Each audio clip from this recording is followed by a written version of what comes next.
Happy Friday. Welcome in. It is three-man front. Landrum, Conrad, and Molly once again. Pat continuing to enjoy his time with his family on the Alabama Gulf Coast. Back with us on Monday as we're going to be live from SEC Media Days. Conrad Van Order will be kicking things off at 6 a.m. Central Standard Time, 7 a.m. Eastern Time, which, Conrad, you're really excited about. I am. I get to sleep in every day.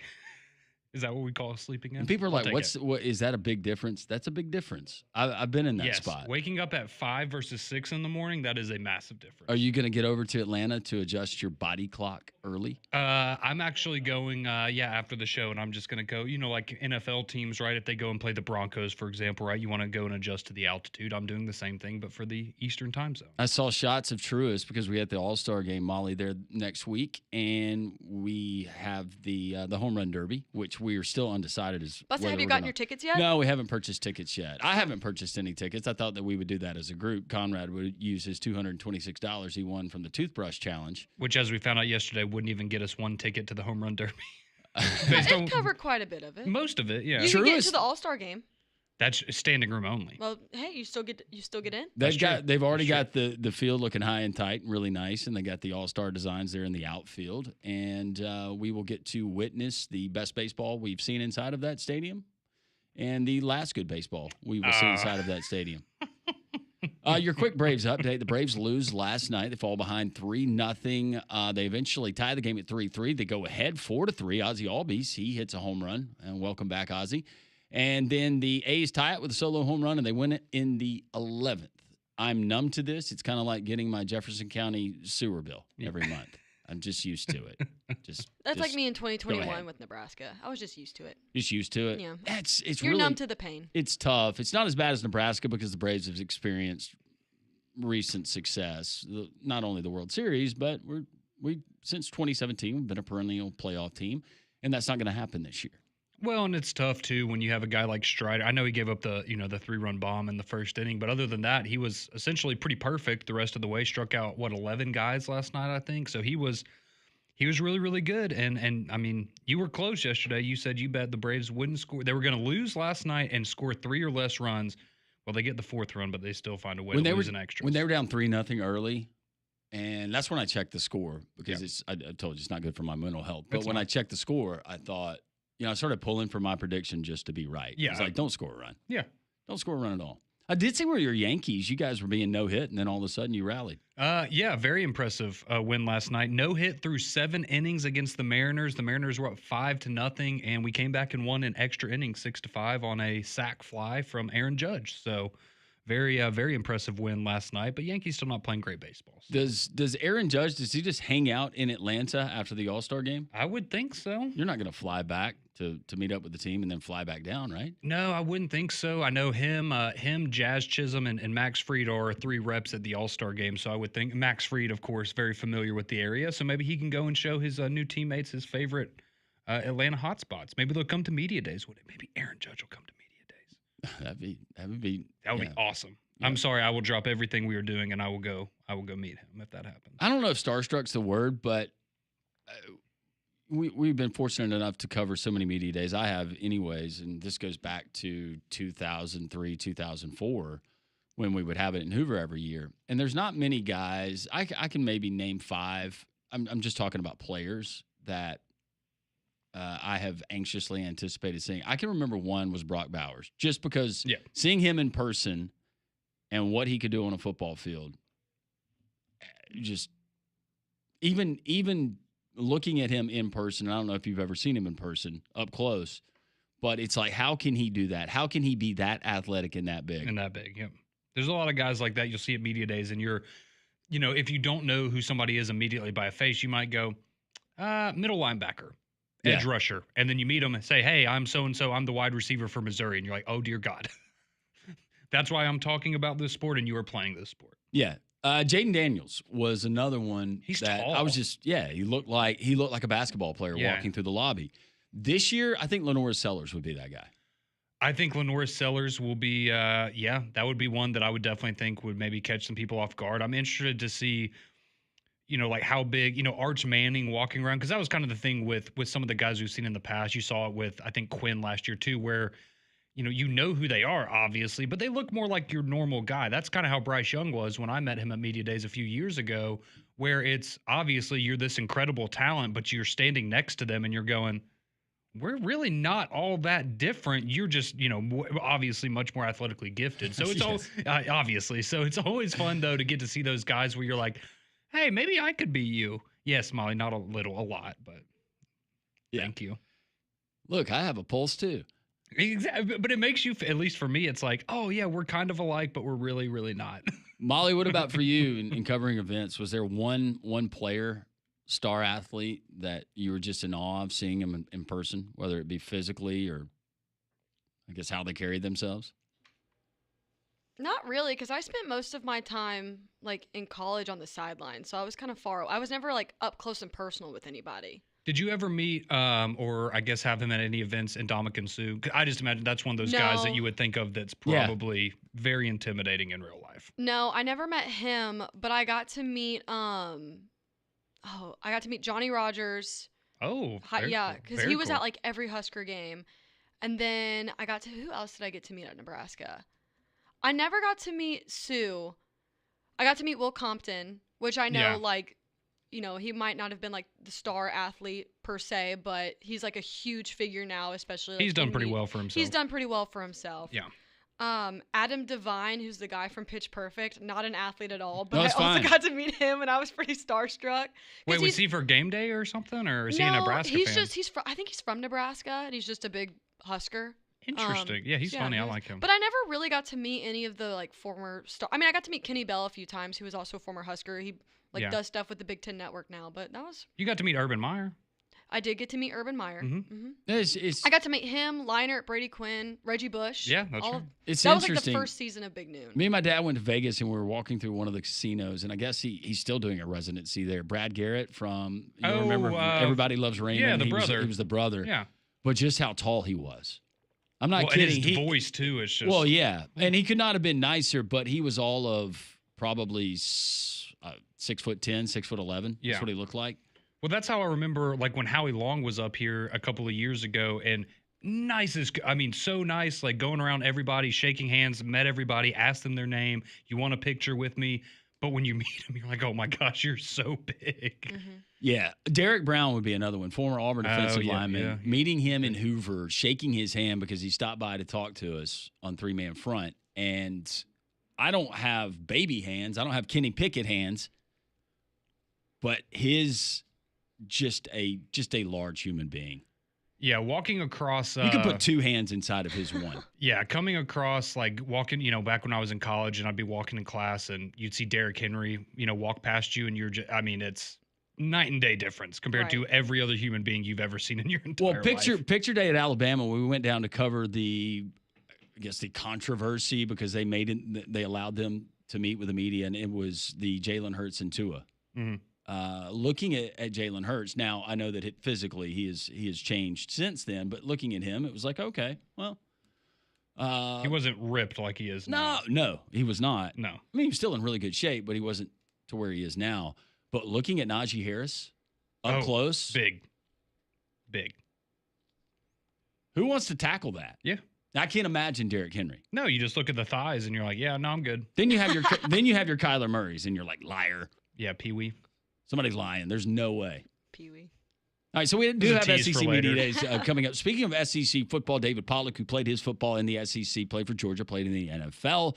He has got a podcast. He had a sit-down with Coach Hugh Freeze. Very interesting thoughts, very pointed questions. Hugh Freeze answers them. We do it next, 3-Man Front, the Friday edition, right here on Jox.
It's 10:15, three-man front.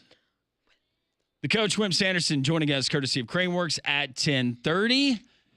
And Demetri Ravanos of SEC Unfiltered, the college football bubble bath. Another exciting edition of that. We will, where he kind of mixes WWE and professional wrestling with college football. Yeah, and he had one last week that I think we might be able to talk about too a little bit with comparing the mayor of Jaws to a head coach in the SEC for some interesting reasons. But we'll talk about that at 12. Yeah. Well, the Alabama heat and humidity can be brutal, but don't let it affect your home and family. Keep them comfortable with an affordable Trane cooling system. They've been recognized as America's most trusted brand for 11 consecutive years, and they're the official cooling partner here at Jox. So go and find a comfort specialist near you at Trane.com. We do our Twitter poll question of the day every single day here on this show at the number three-man front there on Twitter, X, whatever you prefer. And Conrad, the question reads today. Yes, so as we do each and every Friday during the off season, we let you vote on what movie Molly will watch next week. So coming up at 12:30, we'll have Molly's review of Pee-wee's Big Adventure and the accompanying Pee Wee Herman documentary on HBO. So a little bit of a double feature today.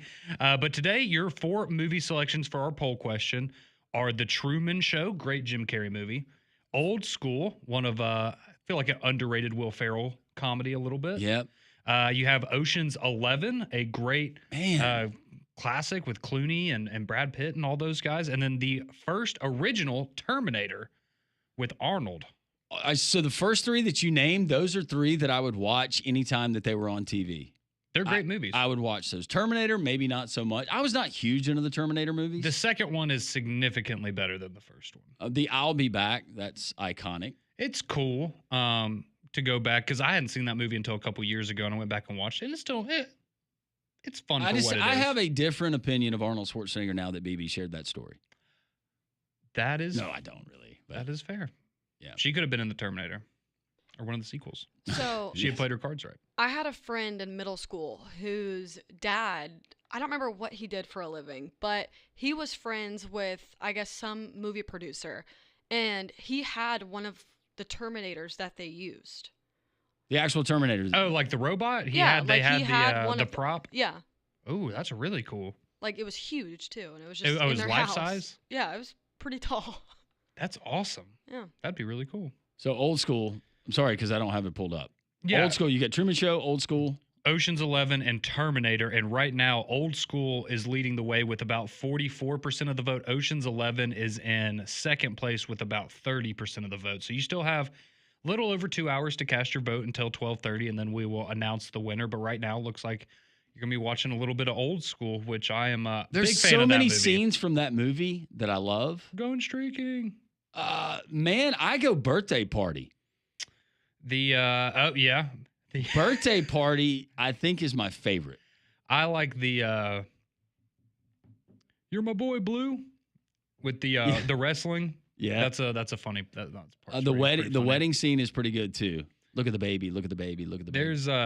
There's very good. I'm excited if this one wins because this is one of the few Will Ferrell movies I haven't seen. I've seen most of the rest of them though. It's a great cast and it's well written. And when we've had like Wedding Crashers and Love Something that About movie. Mary and some of those other, I guess, like 2000s comedies you've really Similar enjoyed. type of. You've really enjoyed those, so I think Yeah. you will enjoy this one if it works. It's a classic in my opinion. Well, we'll see if Auburn fans enjoy what Hugh Freeze had to tell David Pollack on the See Ball Get Ball podcast. Leads off, and rightfully so, talking about the golf, but also recruiting and how much of a controversy is it? So, Coach, you mentioned a lot of people are talking about your golf game, and obviously it's sort of talking season, and media days are coming up next week. Do you have do you plan, hey, I've got a speech, or I'm just going to wing it, or how do you go about prepping for the event that has now become SEC Media Days? Yeah, I really have never been a big planner for that. I just kind of like to be transparent and truthful. And I know that, people, this is that time where people are looking for things to write about. And I do love golf. I enjoy playing. It gets away. But what people don't realize is it's probably, I assure you, I never missed a camp day or a recruiting day but if camp got over at 3:00 one day and Jill and I go out at 4:30, we absolutely might do that. And I'm not apologizing for that part of it, but my focus is 100% on getting Auburn in that win column this fall. And I think the biggest thing that's causing most of it is the recruiting rankings right now, because we've been top 10, my 2 years here in recruiting, and currently we're not. And good Lord, we could spend 30 minutes on why I think that is, but there's a lot of people right now that are operating under a different set of rules on what their interpretation is of this settlement and how you should operate. And I'm going to operate in the manner that our administration has interpreted it. And we'll see. I think it's a long game play for us that I think is going to work out in our favor. Because we're doing it very transparent and the way we believe the settlement is written to operate, if that makes any sense. And the other thing that nobody talks about, I don't listen to much. I'm not on social media anymore. My daughter does it. But Freeze is not getting this receiver in state, and he's not getting, do y'all realize on paper, I'm not losing a single receiver? And so how do you do this? Is not like, David, in the old days where you just sign 25 guys and then you figure out, who the 85 are. This is actually a salary cap world. And I like our receiver room. And how do I go and make offers to other receivers at numbers that these other schools are, when I'm like, come January, I kind of want to keep the one I have? Does that make sense? I don't think the Feinbaums of the world or any of them are think about all that. They just say he's playing golf and not recruiting. And so, and it's just a lot of dynamics that are into it right now. And I'm confident that our staff, we have not changed a single approach to our recruiting.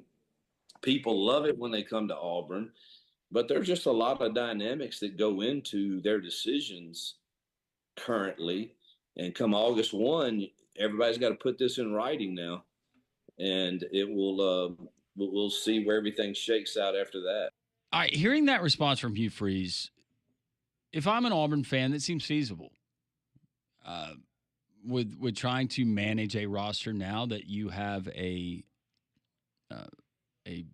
budget, so to speak. Not that they haven't prior to this, but I get it. And retention, that was big for Auburn, and how much they invested in retaining those guys that they had, and the recruiting push that they had the last 2 seasons. Retaining those guys that they pushed to get. It's important. Sure it is. Going back to the golf thing, if he chooses to unwind, everything is taken care of. I had a boss back in the old days where it was all about the bottom line. He was not a micromanager. It was bottom line. You get your results, you hit your numbers, you can go and do whatever you want. As long as your customers are being taken care of, and as long as you're meeting your budget, don't have a problem. Hope you go and play 18 every day. So if he wants to do that, fine. But ultimately, that is going to be something that people will gravitate to and point to and say he's spending all of his time there. Look at us in recruiting, and he cited that in that. Some coaches choose to probably have a cold beer or 12 after a day. Yeah. Some go fishing. Some would. Who knows what they go and do. But this was publicized. That's got put out there. But it's a credit and a curse that people can cite the last 2 years in top 10 recruiting classes, and they look at you currently sitting, 71st? I haven't checked it this morning. Well, and we all know the reality is, and we've talked about it a handful of times over the last couple of weeks, is, if Auburn goes 9-3 last year, this isn't a conversation. We're not talking about this. And so does it really matter in the grand scheme of things? No. Now, if a report came out that, hey, this big-time 5-star recruit was in Auburn on this day and Hugh Freeze missed an opportunity to meet with him because he was on the golf course, now that's a problem. But that's clearly not – there's no evidence of anything like that happening. So – it is, like he said, this is when this type of year where the time of year where these things are brought up. It's just like we talked about last year when everyone was mad about what Kalen DeBoer was wearing and ice cream trucks at practice. It's things that if you're winning, people don't really care about those things anymore. So all of that, again, I think we will look back and laugh at the whole golf situation. But I will say for what he said about recruiting, and I agree with what you said to a degree of it is, roster retention is so important for these guys, and it is. And you've had really, really good recruiting classes, and you want to keep those guys, and that is good. My only pushback on that would be to assume that everybody in a single position room, like he is with his receivers, is going to be back next year. That's where I think maybe some people would have a problem with that, because and it's nothing against Hugh Freeze or Auburn. It's just the reality of kids like to transfer these days, or somebody like an Eric Singleton who could come back for another year. If he has a good year, like they're paying him to, he's going to go to the NFL, and then you're going to have to fill that hole. And so that would be my only thing is I understand what he's saying with recruiting, but receiver is the best position on your roster. So I don't think people were concerned about that. I think people might say, well, we'd rather you go and get offensive linemen. But I guess just for that specific example, banking on all of your guys at one position group coming back for another year maybe is a little risky in my opinion. And operating under look, this is a whole new world for all of these coaches. It is. And Hugh Freeze and John Cohen, and he said the interpretation of the rules and the people, and he's following the direction of the administration there at Auburn. So that's people in compliance. Those are people that are well versed in reading through rules. That's what they get paid to do. I was about to say, they are paid to tell Hugh Freeze how to operate. But this is a whole new world. And those folks who have been accustomed to interpreting the NCAA bylaws and things that they've been doing for years, now this whole new house settlement, it's new for everybody. And I'm sure they're reaching out to colleagues. There's the fraternity of administrators, just like the coaches fraternity, and saying, hey, what's going on here? What's going on there? I assume that Auburn is not the only program doing it, but this has made a lot of news here in SEC country because of the drop-off. And right now it doesn't matter, but the drop-off and how far you've fallen in the national recruiting rankings, and you're, last in your conference. And he's aware of that. He knows what the controversy is. And look, they seem to be sticking to their plan, and they're planting their flag and saying, this is how we think we need to operate in this new era. And as we've said all week long, time will tell. That's really all there is to it, because we've heard from the Big 12 coaches this week. We've heard from Hugh Freeze. We've heard from other SEC coaches over the last couple of months. And it's, generally speaking, we don't really have an idea of what we're doing, but we think we have figured out a plan for ourselves and how we're going to operate, but we don't know how that fits into the grand scheme of things. And we're just going to have to wait and see, because you brought up a great stat earlier in the week that 2/3 of all of the deals that have gone through the clearinghouse already have not been approved because they don't meet whatever the standard is of a fair offer. I do wonder what the feedback process is with that, though, right? Like, you submit a deal for, this kid for $500,000. Did they come back and say, well, we don't agree with this, but you make this deal $250,000 and we'll approve it? Or is it a more complex process than that? Yeah, I don't know. I don't know how that works. And as we get closer to the start of the season, do they start getting backlogs? And is this thing so backed up? I don't know if you remember the NCAA clearinghouse, and I guess it's still around, but trying to get the NCAA to declare a player, and sometimes it would sit there for months. You'd be halfway through a season, and somebody would randomly get approved. Until they decided that they were going to look at it. Reminded me of that scene of Days of Thunder when you had Fred Thompson, who was playing the head of NASCAR, and he's telling Roddy, whatever his name was, the driver, and Cole Trickle, the character played by Tom Cruise, he says, hey, anything about Japanese inspection? And he said, well, what they do is they got some lettuce that, they set it out on the dock, and they just wait until they're ready to check it. Well, by that time, all the lettuce is rotted. Yeah.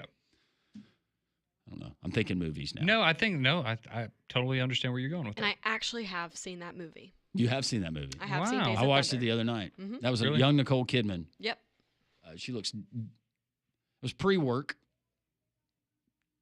I don't think she needed to change her nose. Her nose looked good. No, she's always been very pretty, and now she Cute gets to little Aussie welcome girl. you every time you go to the movies. Somebody texted in on the text line. They said, Landry, when has Hugh ever been known as a rule follower? Look, it's a fair point. Obviously, he broke rules there at Ole Miss on the field and off the field. But I think with this, there's so many eyeballs on it.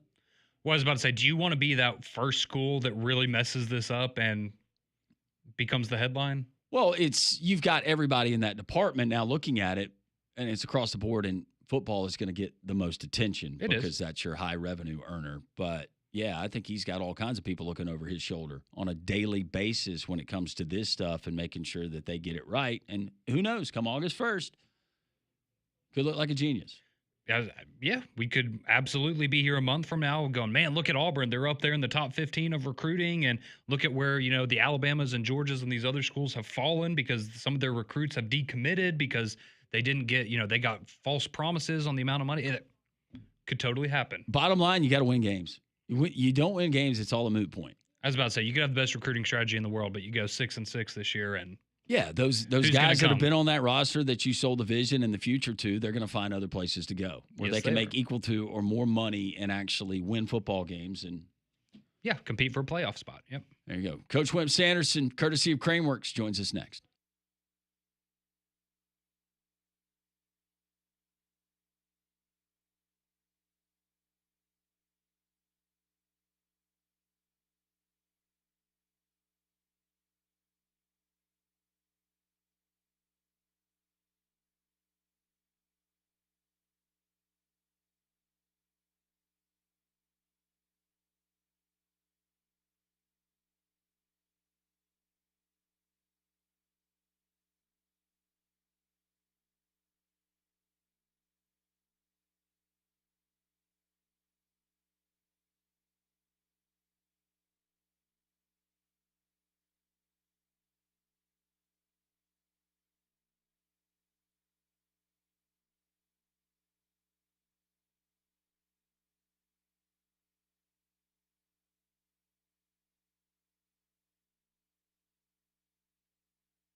10:35. We played you some of the audio of Hugh Freeze's sit down with former Georgia Cincinnati Bengal defensive lineman David Pollitt. We'll get back into that. A lot of your texts rolling in 205-834-9450. But the coach, Wimp Sanderson, always has something great to share with us, always entertaining, and he's presented by Craneworks.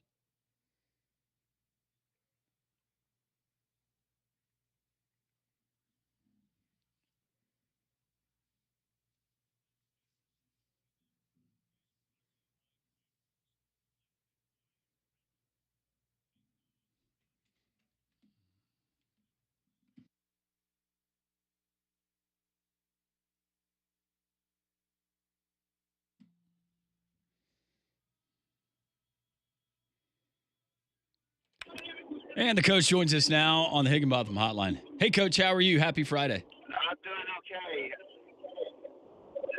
Can you hear me okay? You sound like you're in a wind tunnel. Well, let me try to.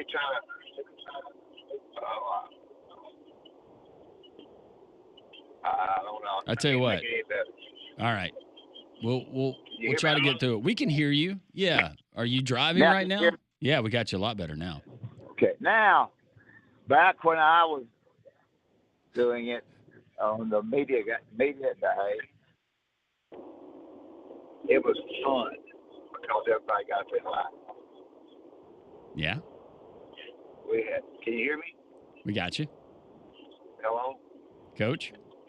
I tell you what, we're going to put him on hold. Molly, if you can help him, the coach. I think he's trying to navigate the Bluetooth right now. It definitely sounded like he went from Bluetooth to handheld and then accidentally back to Bluetooth potentially. He's talking about SEC Media Days and basketball media days, and I actually got to attend one when I was a producer, young producer, and producing the Sonny and Wimp show. Mm-hmm. And we went down, and it was here in town. And I can tell you the difference between basketball media days and football media days. A lot different. Swag for the media. Oh, fleece, SEC embroidered pullover, quarter zip. For basketball? Oh, yeah. Yeah, you got the great stuff. It was easy. Well, it was and especially easy with Sonny and Wimp because all of the coaches, they would gravitate, and we got all the interviews and the sit-downs. But the swag was incredible for SEC basketball back in the day as opposed to SEC football. Hey, Coach, we got you back. Okay, good. You hear me? We got you. You hear me all right? Yes, sir. Well, back in the day when I'm repeating myself. Can you hear me? Oh, my goodness. Yes, we got you, Coach. Well, heck, I had a lot to tell you today. Can you hear me now? We got you loud and clear, Coach. Hello? Okay, I guess Coach cannot hear us, so that would be the other problem there.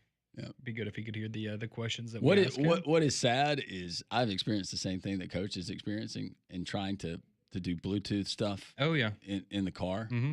And my wife, she's usually there to help correct that.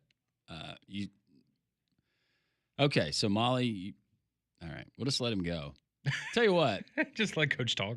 Tell you what, now that we're up against it, hopefully when we get things settled with Coach, I can't wait to hear the stories and some of his thoughts here on this Friday. It's three-man front as we continue here on Jox.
10:42, we continue here on Three Man Front, rejoined by the coach, Wimp Sanderson, presented by Craneworks. Continue with your thoughts, Coach.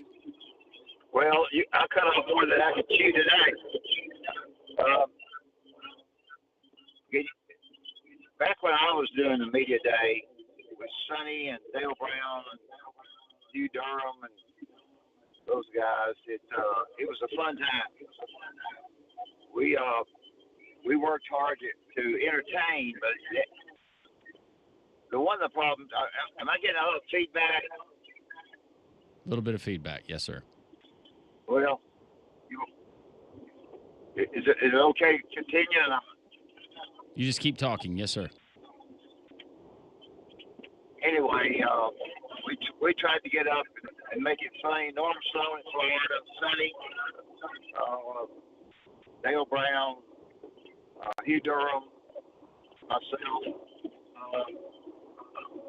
When I did it, I tried to be sure that I got players off our team that were team players. Not necessarily the best player, but maybe a point guard, maybe Terry Connor, or people like that. And we did everything we could to talk about our team, but also to be darn sure that we were saying the things that were important. We always helped our students, our players that got on there, to be sure that they didn't say anything that would go against us. We tried to coach them a little bit. We tried to teach them a little bit, and I think we had good media days. I apologize. I think our listing is so bad that I'm going backwards. Anyway, Craneworks invites me to come every week, and I appreciate it. Craneworks is absolutely the very best. They'll tear it down, they'll build it up, they'll do whatever it needs to be done. So go by Craneworks, visit with them. You can get rental works, Mobile, Florence, wherever it might be, Huntsville, Birmingham. So I recommend Craneworks. I'm sorry that the show wasn't that good today. Thank you. Thank you, Coach. We appreciate it. Safe traveling. Coach, presented by Craneworks on the Higginbotham Hotline. You deserve solutions that are built for you. Higginbotham is your one-source solution for insurance, financial, and HR services. So going on what Coach was kind of getting at there with deciding who to take to media days and things like that, I don't know what kind of insight you might have into that from people that you've talked to, Landrum, but I've always wondered, if that's a difficult decision process. Is it a situation where, and I'm sure different coaches do it differently, right? But, is it a thing where you go, hey, is there, who would be interested in going, and you kind of get a feel for players that would want to go and do that? Do you force some players to get out of their comfort zone, or do you probably have a feel for the players that maybe they're a little more reserved in terms of their personality? And I mean, nothing against that, but, maybe that's not somebody you want to take to you at media days because you want people that are going to be, maybe a little more personable in their interviews and things like that. Well, I know these programs as best they can, and maybe some better than others. They try to coach them up, and let's not say anything that could come back to bite us. Let's not give any of that bulletin board material. But you also want some of these guys to be able to show their personalities. And I guess it's just coach and player specific, because if you get a guy that maybe you see – he's a really good player, but he's not super media savvy, it might be a deal where, hey, you got to learn now. You're going to be in the NFL next year. See, I was wondering if some people view it as a learning opportunity of, hey, this is what you want for your life. All right, well, this is your first opportunity. But then again, you might have a really good player where you don't trust him in that setting. Yes. And you find other guys to reward. I don't know. I guess it just depends on the personality. I wonder how many of these guys are volunteering. These players, I mean. I would think I like to think as a player you would view it as an honor. Of course. That you were selected.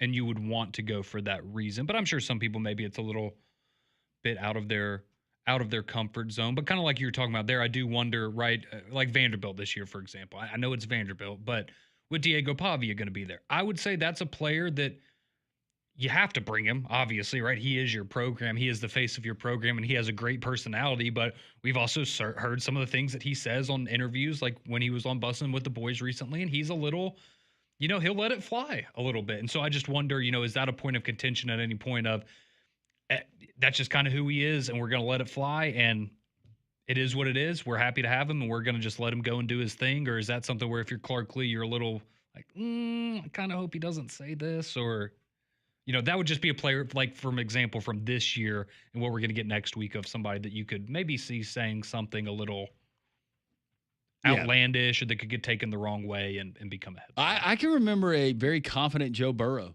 representing LSU. And at the time I was thinking, well, I think a lot of people were, wow, he sure is confident coming off that season. And then you saw what happened in 2019. Mm-hmm. And there's been other instances where a player that was selected to go might have had a brush up with the law right before going. Yeah, we had that with A&M recently. Yep. You will be reminded that he was cleared of all of those charges, I right? believe so, yeah. But it happened, if I'm not mistaken, I think it was the weekend before, right? It was like right before media days, like 1 or 2 days before the event started. It's kind of bizarre. For Alabama, in case you missed it, joining Coach Kalen DeBoer, you've got a defensive lineman, Tim Keenan, Deontay Lawson, and offensive tackle Caden Proctor. For Auburn, quarterback Jackson Arnold, Keldrick Falk, and offensive lineman Connor Liu. DJ Lagway, Gunnar Stockton, Florida and Georgia, respectively. I'm really upset we're not going to get Zach Calzada. Yeah, I just wanted to see him in person.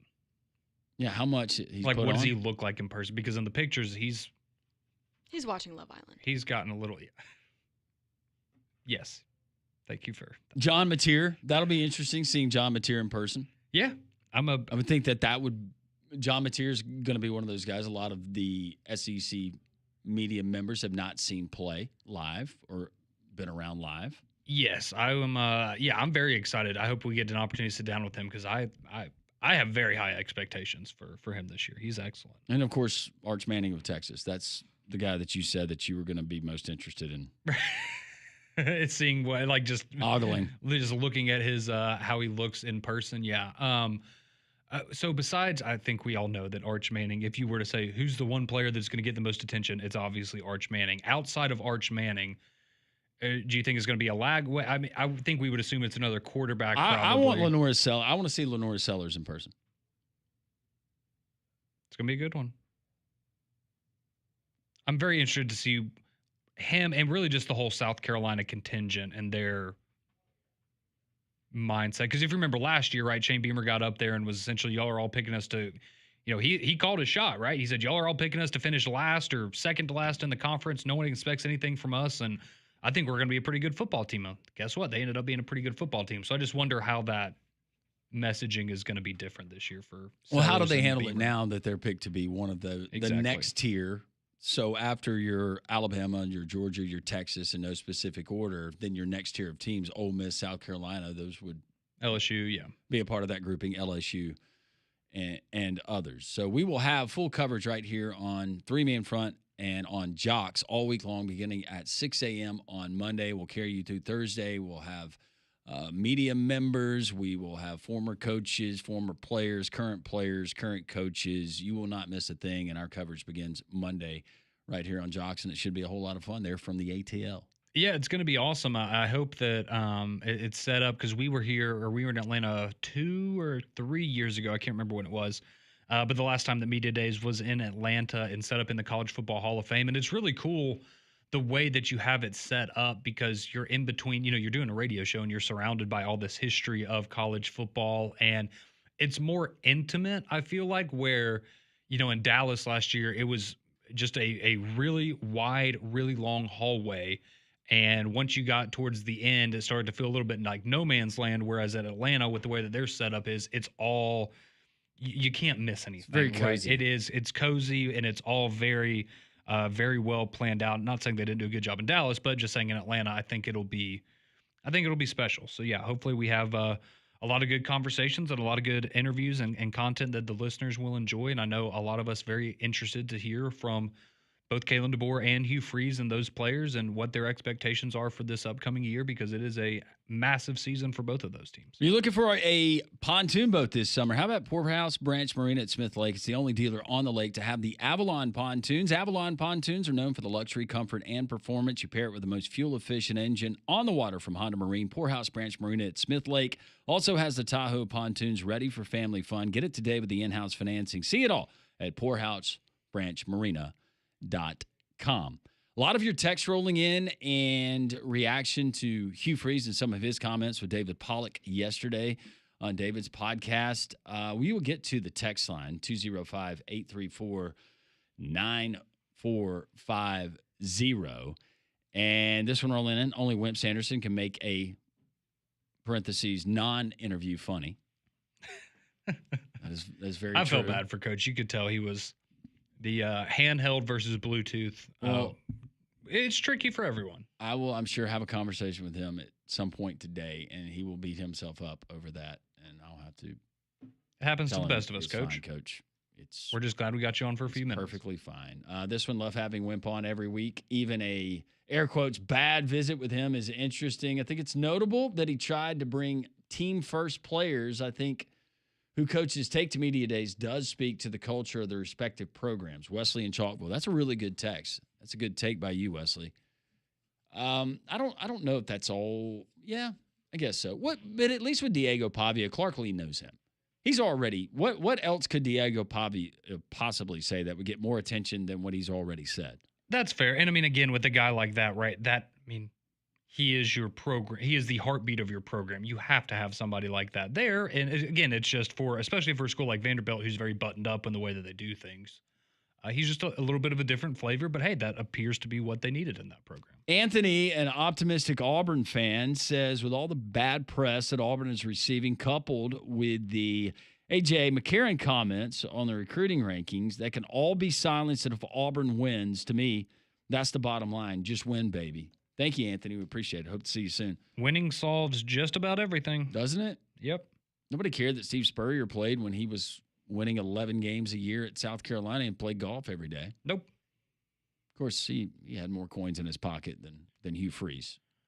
Don't remember people. Granted, we're not a Liberty and I mean station, street credit coins. Yeah, I don't remember hearing a lot of things about Hugh Freeze's golf game at Liberty when they were doing very well. Just win. More from what Hugh Freeze had to say coming up in the next hour. Also, we got Molly's movie review coming up at 12:30. Demetri Ravanos, SEC Unfiltered as well. It's the Friday edition of Three Man Front. I'm Landrum. He's Conrad. She's Molly.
11 o'clock here on Three Man Front. Landrum Roberts, Conrad Van Order, Molly Robinson. Glad you're with us. If you're listening in Jox Mobile, we appreciate you guys being officially on board. Also, they're in the great city, our capital city of Montgomery, Alabama, up in North Alabama, in Huntsville on the UMP, and all of the surrounding areas, wherever you listen, whether it's on the Jox app where you can download it. It's free and easy. Take all of our programming wherever you go throughout your travels. As some of you trying to get some of that last-minute vacation in. It's hard to believe the state was a tax-free holiday is coming up next week for when you go and buy your school supplies. Would you choose to go and buy a laptop or something like that during that time, even if you weren't in school?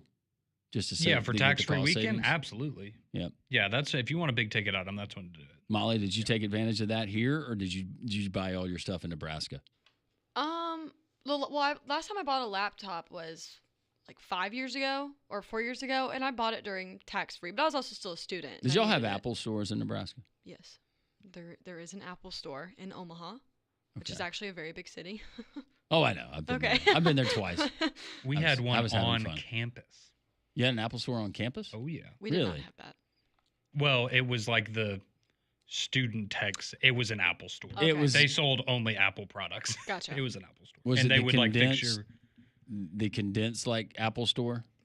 Kind of, but they had one of my buddies actually worked there while we were in college. Was everybody that worked there, were they dressed like a hipster? No, they weren't. It was just they were not. It was not like I guess what you'd find at a general Apple store. But no, it was cool. You could go buy laptops, Beats, AirPods, all that stuff, all the accessories, and they also would do repairs for like computers and phones and stuff like that. So I will say convenient. The first MacBook I ever got, I was like 15, I think, because I was part of my high school yearbook and I needed one to, edit the yearbook and stuff.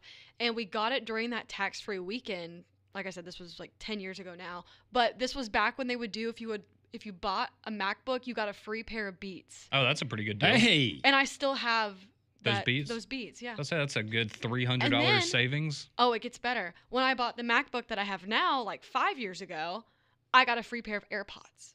Oh, sweet. Well, I was about to say. Mac, I don't think they do that anymore. I was about to say, I need a new laptop soon, so I may have to wait. Oh, it was for students? I could be wrong. Can I have your old laptop? I don't think you want this. It's cracked. I stepped on the screen like 3 years ago. Oh. How did you do that? You're drinking? Yeah. Okay. It was in the floor. Or was it the Alabama Texas game? No. This was just me being dumb.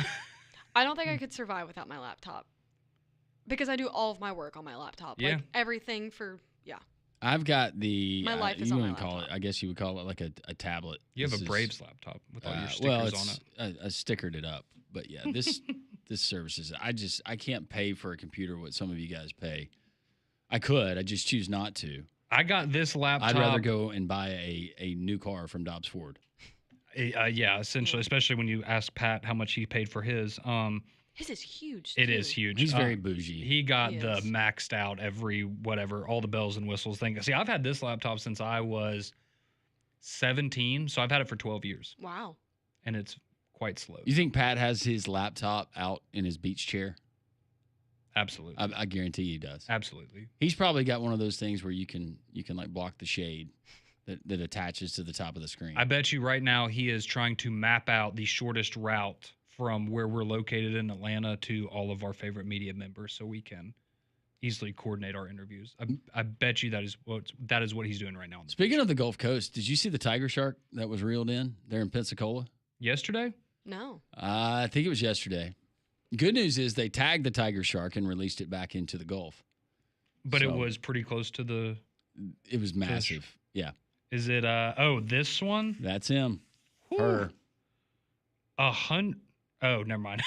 11 feet, 8 inches, 1,000 pounds. Yep. Ooh, mama.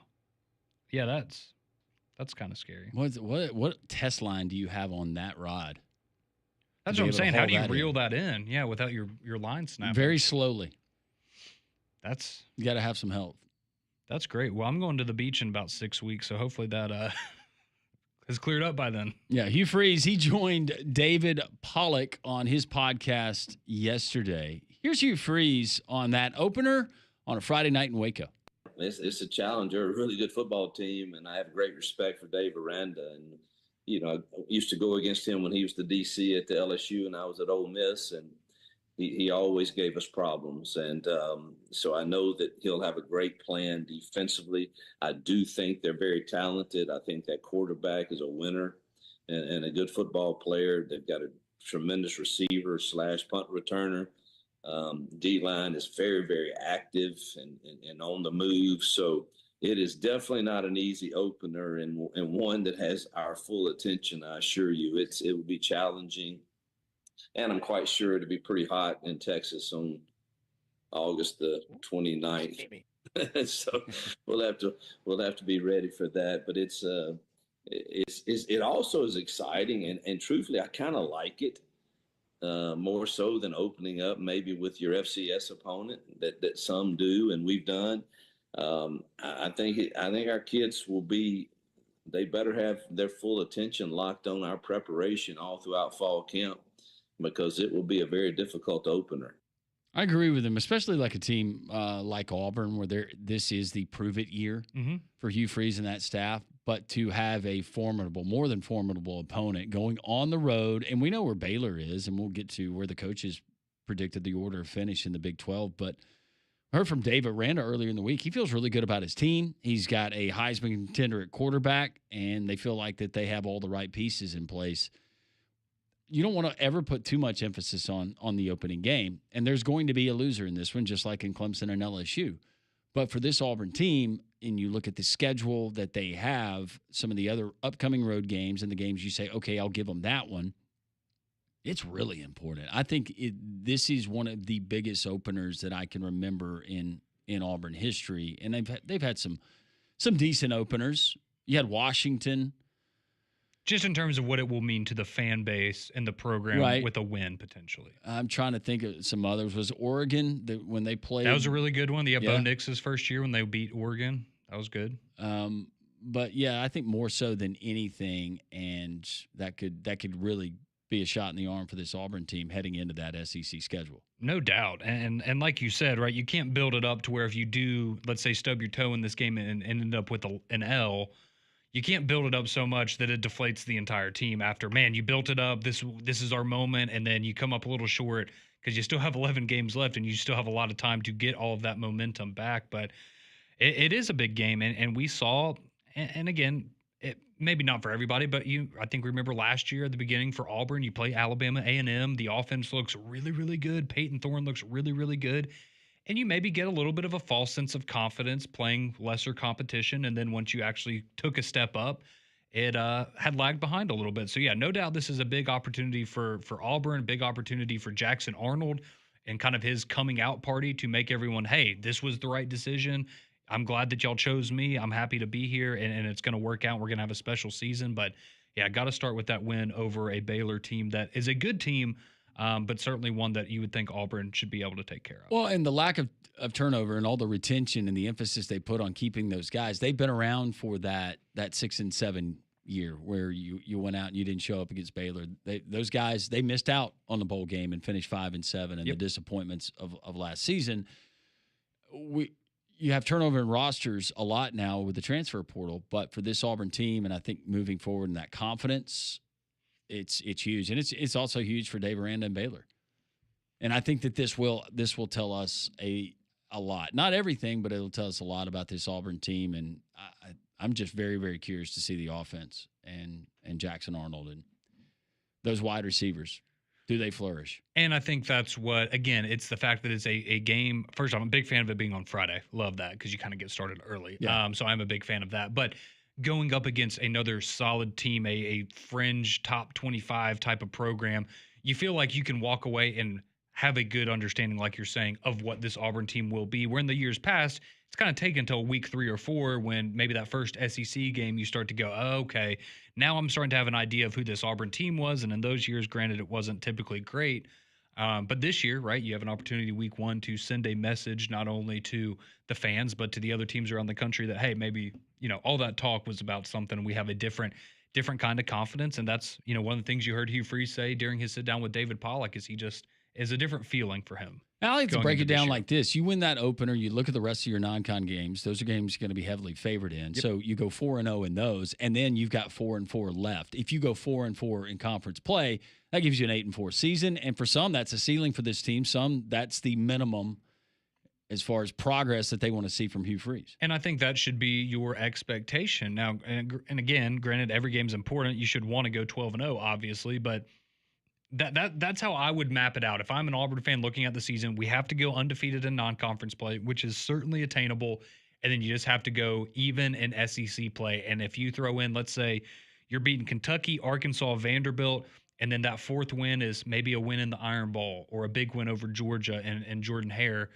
that's when I think that type of an 8-4 season would really have people excited about the direction this is going. But hey, I mean, if you're going undefeated in non-con and we're just looking at 4-4, that's where I think you start to look at, could we go 9-3? Could we go 10-2 and have a really, really special kind of season? But got to take care of those non-conference games. More from Coach Hugh Freeze on what a successful season looks like. What does success this year look like for you?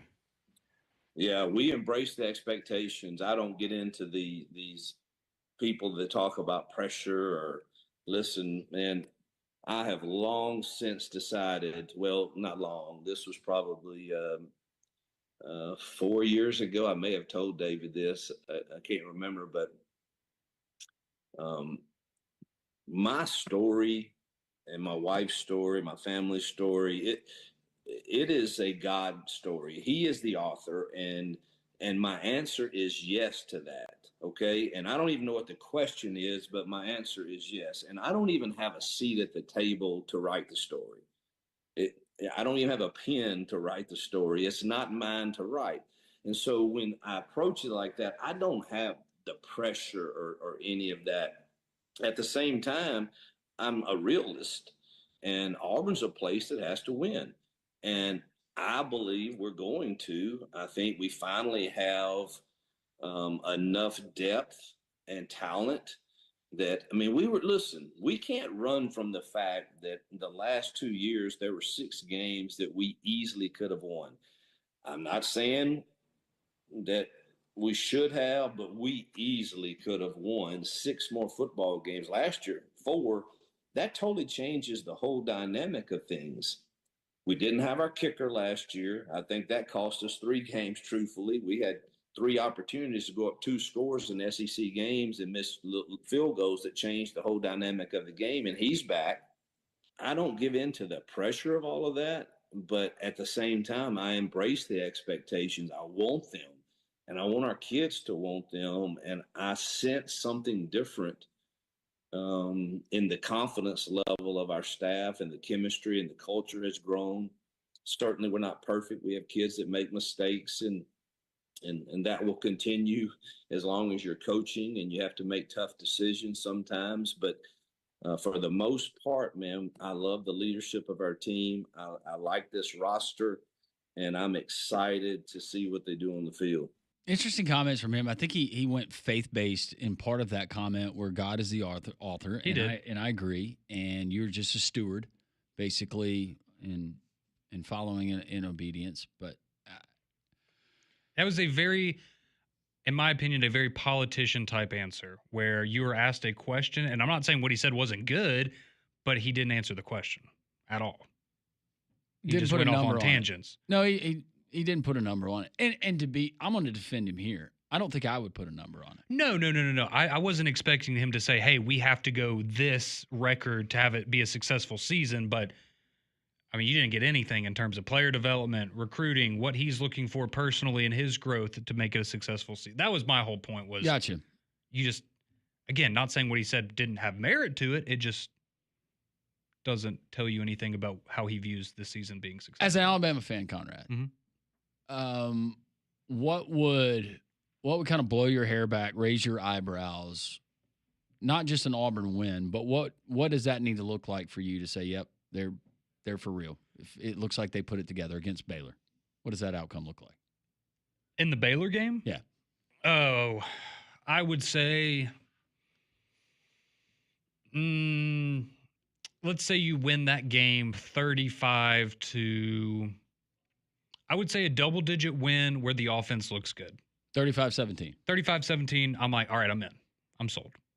Let's do this thing. Let's see what you're cooking with. Because that's the big part of it.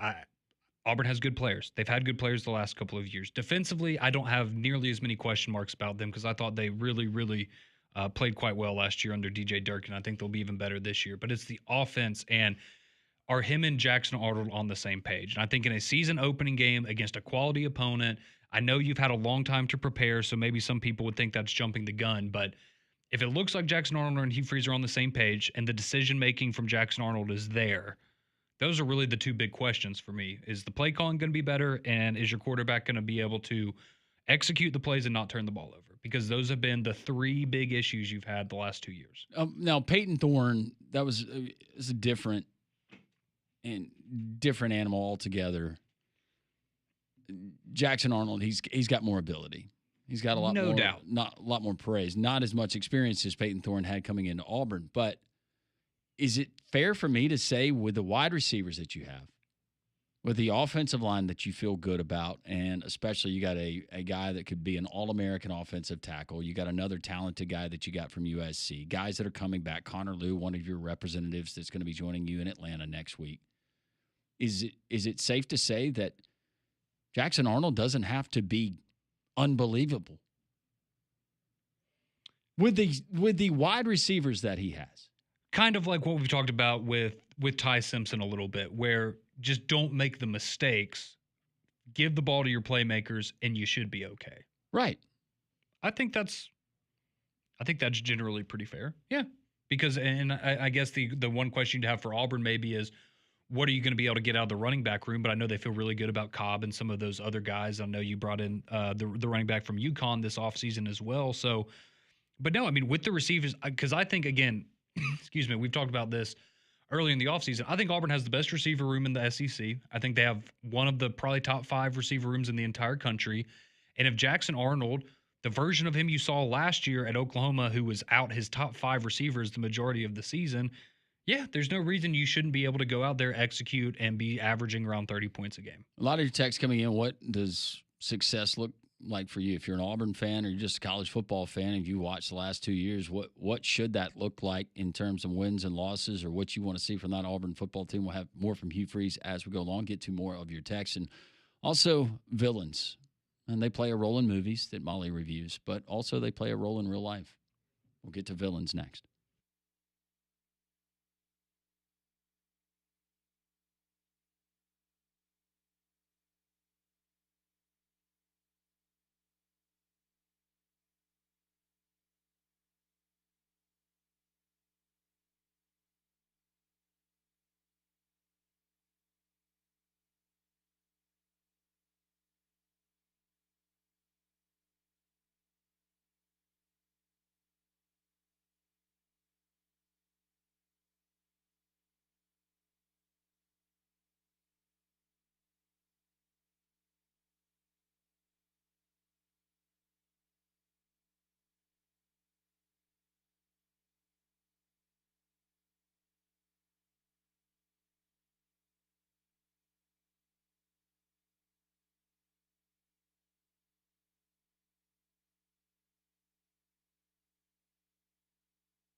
o'clock when we'll hand you off to the Hall of Fame.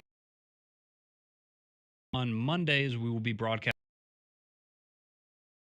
SEC Media Day. So much for us to get week in Atlanta and come some of the biggest villains for college football this upcoming season. Well, Diamond Jewelry Store, it is a full. And you're buzzed through the front door like you're a VIP. And they have this warm personal energy recently, and every time I go in, I am. The place is so sleek and it truly does sparkle. And right now, they're having get the wedding band for free. I'm serious. And that's not a promo that you see every day. And who doesn't want a free wedding band? So if you're thinking about popping the question, now is the time to do it. So go check them out. They're located in the Cahaba Village in Mountain Brook, and they're proud sponsors of Alabama, Auburn, and the Barons.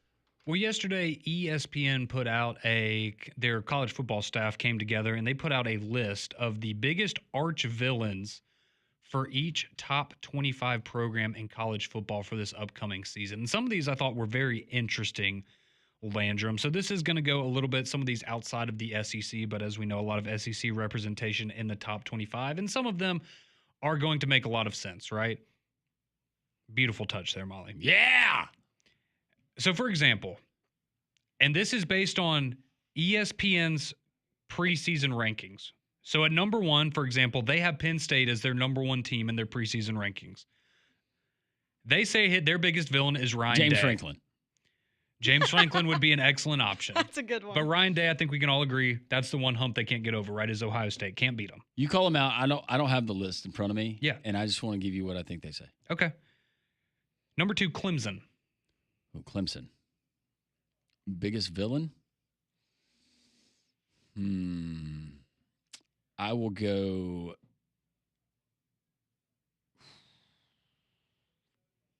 I'm going to say the rest of the ACC just because of like strength of schedule and things like that. That's a good one. I will say Shane Beamer. That's a good guess, too. I thought you might go Jim Phillips for their biggest arch villain. But actually, that's a good one. Those are all good. It's actually, you were close, Lenora Sellers. Lenora Sellers. Okay. And so as we all remember, last year, there's game-winning drive for South Carolina as they knocked off Clemson 17-14. Ultimately, didn't matter because Clemson still found themselves in the college football playoff. But they have Lenora Sellers as the biggest villain for Clemson.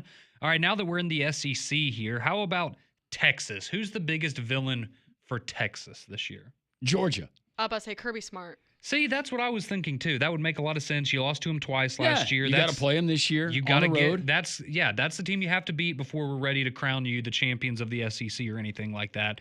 But it's Oklahoma. Really? Yeah, and that's a little bit surprising to me because I mean I get it. It's their big rivalry game as we know, but how good is Oklahoma going to be? That one feels like a little bit of a cop out to me. So that's who they have. They say Oklahoma for Texas. Now here we go. Number 4. Georgia, who is their biggest villain? Ooh, Highway Patrol. Athens County Police Department did not make the list, Landrum, but an excellent guess. That's a good one. An excellent guess. Molly, do you have a guess? Kalen DeBoer. Close. Alabama. Okay. All right. Same thing. The last coach Georgia fans ever wanted to see on the sideline is now doing television. Nick Saban was 5-1 against Kirby Smart, but even with Saban in his first year of retirement, Alabama still beat Georgia in a wild 41-34 game in Tuscaloosa. Georgia has lost 9 of their last 10 games in the series and hasn't won a regular season showdown with Alabama since 2007, which was a 26-23 overtime win many of you will remember. All right, moving on to number 5. I feel like this one's pretty easy. Okay. Ohio State. Oh, Ohio State's got to be Michigan. Michigan. Sharon Moore. Okay. See, some of these are teams and some of these are coaches. Yeah, I know. It's like I count that as the same same thing. But it says Michigan coach Sharon Moore has become quite a problem for the Buckeyes. Might not wear the villain outfit quite as well as Jim Harbaugh did, but Sharon Moore's rise in coaching has coincided with Ohio State's longest losing streak to Michigan since 1991. But that's why I would just say Michigan in general because Jim Harbaugh, he was there leading that program when. I absolutely agree. It should be Michigan. All right, number 6. This is a good one. You got to think outside the box a little bit for this one. Okay. It's LSU. I'll tell you that it's not a team or a player. LSU. Day games in Tiger Stadium. Yes, That's Landry. so good. Yes, that was so good. That's exactly what it is. Daytime home games. LSU fans have been known to curse day games, especially in the sweltering September heat. It's at night when Tiger Stadium shines. There's no doubt about that. It says since 2000, LSU is 112-15 in Saturday night home games at Tiger Stadium. It's just different down there. It is. It is. It is. Okay, this one's kind of interesting. Hey, and by the way, as a college football fan, I would not have a problem with playing them all at night in Baton Rouge. No, and people would be mad, so Of that's an course. advantage for Yeah. them. No, if But as your a team's fan, rolling in there, you read off that stat. No, you want them to wear the purple jerseys and be playing in 108-degree heat at 11 a.m. I was about to say, I think I'm a part of the only fandom that would say bring on a night game at Baton Rouge because Alabama's done pretty well there. All right, number 7, Notre Dame. This one was, I wouldn't have guessed this one. I will say a non-power 4 game early in the season. I was gonna say Maction. Those are excellent guesses, but they just put Miami. Oh. And it's because that is someone they play early in the season and they think will be a potentially one of those turning point games for how good Notre Dame is going to be Okay. this year. So that one's a little bit of a surprise there. We have at number 8, we have Oregon. Who do you think is Oregon's biggest villain? Ohio State. That would be correct. It is Ohio State. I was going to say Adidas. That's another good one. But yes, it's Ohio State. All right, now for Alabama. They have Alabama coming in at number 9 in their rankings. Who is the biggest villain for Alabama this season? Diego Pavia. I think it's still Jalen Milroe. The ghost of Jalen Milroe. I'm kidding. Molly, you were, again, one of those kind of all-inclusive ones. They just put Vanderbilt. Oh, I was so excited. I would to say Diego Diego Pavia. Pavia. Oh, I know, and that's an excellent guess. But yeah, it says, remember when Nick Saban won 100 straight games against unranked opponents? Now, all of a sudden, the Crimson Tide are 2-3 in their last 5 games against unranked opponents, a stretch that started with that stunning 40-35 loss against Vanderbilt last season, coming only a week after Alabama and Kalen DeBoer beat Georgia. Judging by some of the comments from Alabama players this offseason, nobody will need to remind the Crimson Tide when the Commodores are coming to Tuscaloosa. Who does Alabama play after that game? I don't even want to think about it. Let's just get to that. One game at a time here, Landrum. Come on. One game at a time. And we'll wrap up with this one for now so we can get to some of the others. But we'll stop with the top 10. So Alabama was number 9. Number 10 was BYU. Ooh. And Well, rivalry. Oh, yeah. It is not that. Okay. what were you going to say? Honor code? No, I was just, Oh. Premarital sex. No, I wasn't going to say that either. No, I was saying that. Sorry. Well, what were you going to say? Just, they have, Gotta say- they have a lot going on right now. Okay. They do. Any guesses as to who BYU's biggest villain is? BYU's biggest villain. It's a team. So is it going to be Utah? Yeah, Utah? Okay. Yes. Okay. That's For an easy the- answer. The Holy War. Yeah. Obviously Whittingham the feels easy like they're answer gonna be a there lot for better. BYU. I think so too. I was. He loves their offensive line. Says best offensive line since he's been there. I jumped the gun last year. I thought they were going to win the Big 12, honestly, last year. But Cam Rising and that whole situation And by was the way, unfortunate. after the Vanderbilt game, Alabama's going to be so focused on Vandy, they got to travel to go to Como and take on Missouri. Okay, that is when they play Missouri. I've heard a few people say that might be an interesting trap game going to Missouri. But I don't expect a whole lot out of Missouri this year. And I know people talk about the schedule, but I look at their schedule and I see four losses. Well, and I think the other thing is we just haven't really seen their quarterback because he's been backing up Drew Aller for the last couple years. So, he could be really good. He could be very average. But so we'll just have to see. Not only Missouri, but Drink, they've surprised us before. Absolutely. I mean, I don't think any of us saw them going 11-2 and beating Ohio State in a bowl game 2 years ago. Were you not but they blown did away that. by the stat, the winningest college football program since 2020, and Missouri was a part of that? That's incredible. Drink's doing a good job, man. They're that sneaky good. They are. Old Missouri. We'll get to more of your texts. You want to weigh in on this. Also, we have the best rivalry game names that Molly's going to give us a little bit later on. It is a jam-packed Friday show. Glad you're with us here on Three Man Front.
11:35, 3-man front. I say apricot. She says apricot.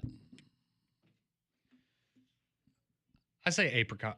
No, I say apricot. I You say apricot? Apricot. I do You say too. apricot? How do you say caramel? Caramel. You say caramel? I say caramel. Well, I guess it kind of depends. You say coupon or you say coupon? Coupon? Yeah, I say coupon. Envelope or envelope? No, envelope. Envelope? My Because the other grandmother one's would- envelope. One of my grandmothers would say envelope. What? Oil or oil?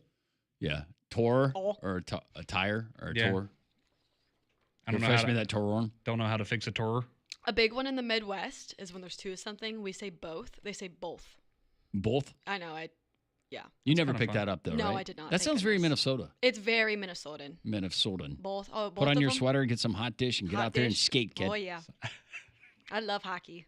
Speaking of different accents, a little bit of what college football recruiting news. We've got a Brit that's going to come across the pond and Yes. try his luck at college football. Yes, we do. Let me try to find the young man's name right now. But yeah, UCF. So if you remember a couple of weeks ago, I can't remember his name, but you remember Auburn got the offensive line commitment from overseas, who's part of the NFL Academy, Yeah. and he was the first player to come and commit He's to a D1 6'7", program. 370, something like that. Correct. Yes.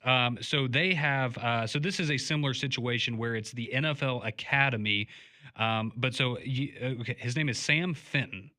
He is a quarterback at a high school in the UK, and he has become the first UK quarterback to commit to a D1 college football program. So Sean Fenton, I guess next in line there. It's Sean for Fenton or Alex Sam Golish. Fenton? Thought you said Sam. Sam Fenton. Thank you. All right, and Sam it's Fenton. UCF or USF? USF. Oh, Alex Golish. Alex Golish. Yep. He went back to the mother country because he was born in Russia and on his way back. That's right. I'm trying to see if So you're telling me that Sam Fenton was not good enough to play soccer or football? I guess not. Man, he's 6'6". 6'6", about 200 pounds. That frame will cut it. That will absolutely cut it. You got to put a little weight on him. Yeah, I got to put a little weight on. I'm trying Is to he see. a pocket quarterback? That's what I'm trying to figure out because he's not on 247 or On 3 or any of those types of recruiting sites. So I'm trying to look at his profile here. It just says he has been a quarterback for the Great Britain Lions under-19 squad and the NFL Academy based in London.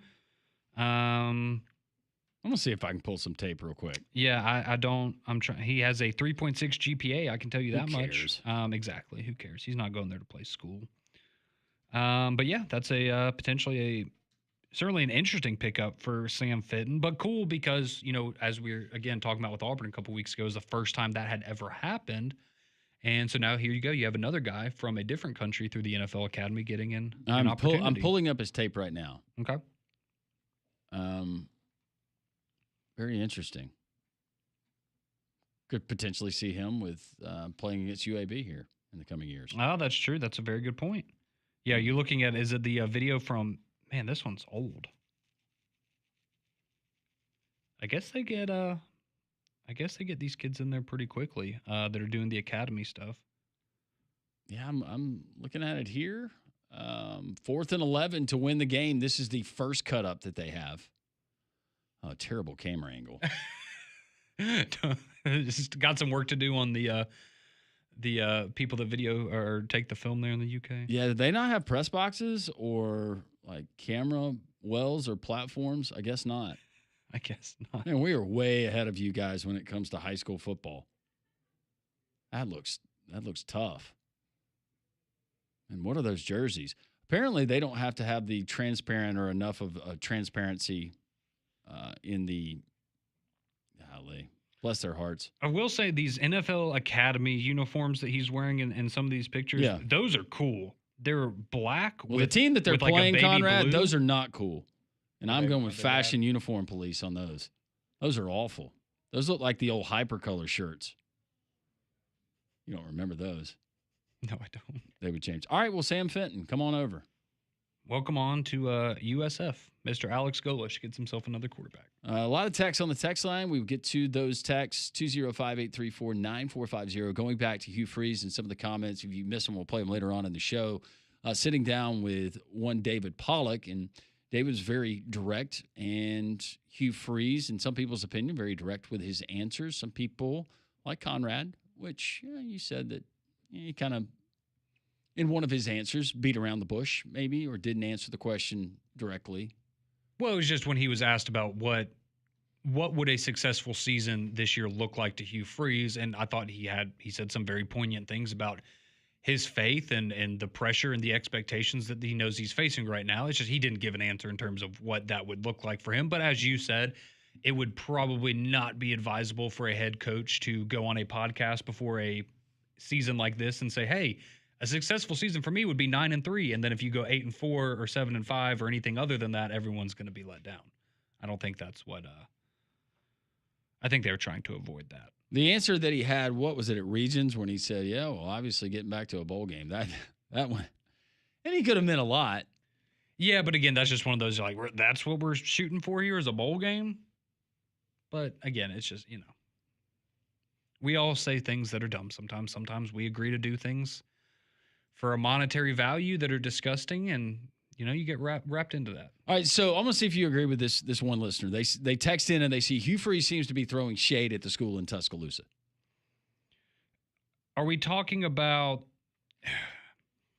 If we're going back and talking about, I guess, just the whole idea of we're doing this the right way and other schools are doing it the wrong way, I mean, I guess I could see where you would take that. I do not think that he is. No, I think he's singling out Alabama. I think he's talking about the 70 schools ahead of him. And now, could Alabama recruiting be rankings. one of the schools that he's talking about? Sure, possibly. But it's not only Hugh Freeze. I don't think he's saying this. We heard it from Kenny Dillingham. We've heard it from Big 12 coaches that did not go on the record in saying that there are people that are just outright cheating. They're telling lies. And they're circumventing the system. I don't think Hugh Freeze has said the things he has said with the idea that, I hope everyone takes away them talking about Alabama about this. No, I don't think he's singling them out, but that's just my personal opinion. Brandon says, I think it might be safe to say that Freeze loses the opener, Georgia and Alabama, it's over for him. I mean, if you lose those 3 games and go 9-3, I think people are going to be really happy. I mean, I get it. Yeah, you would like to win Georgia or Alabama. Those are massive games, but I mean, you're going to go 9-3. Okay, you lost the first game of the season on the road against another team that's potentially a top 25 team, and then you lost to 2 other teams that right now we would all agree are top 10 teams in the country. If I was an Auburn fan, if you told me that's what I was going to get this year, I'd be thrilled. 9-3?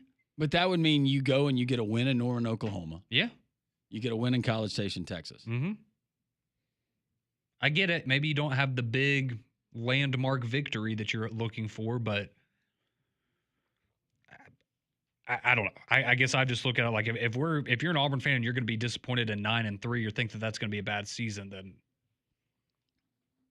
I feel sorry for you this year. Another listener says, and going back to Hugh Freeze and being committed to seeing this thing through, he and his staff, and returning Auburn to where they should be, and you would agree with that, and that's not 5-7. No, it's not. Or 6-7. They said, yeah, well, I'm committed to cutting my grass tomorrow, but it doesn't mean it will happen. It might rain tomorrow. If you had Pat Zero turn, you'd be on it every day. Yeah, you would. Yeah. Your grass would be like, hey, give us a break. That was a good text. And we have lots of other good texts that we will get to as we continue coming up in the. Can you clean it up? We'll save it. We'll save it. Potentially. Can't wait. We continue 3-man front on Jox.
11:49 here on Three Man Frontlands from Conrad Molly. Molly's Movie Minute coming up at 12:30. We got Demetri Ravanos from SEC Unfiltered, part of the college football bubble bath. Always entertaining. If you have never heard Demetri on this show and this week, and we will save it for the top of the hour at 12 o'clock, but you will be thoroughly entertained. He is a very creative individual. And I would say Demetri has a lot of humility based on it takes a lot of courage to his do that. podcast originates.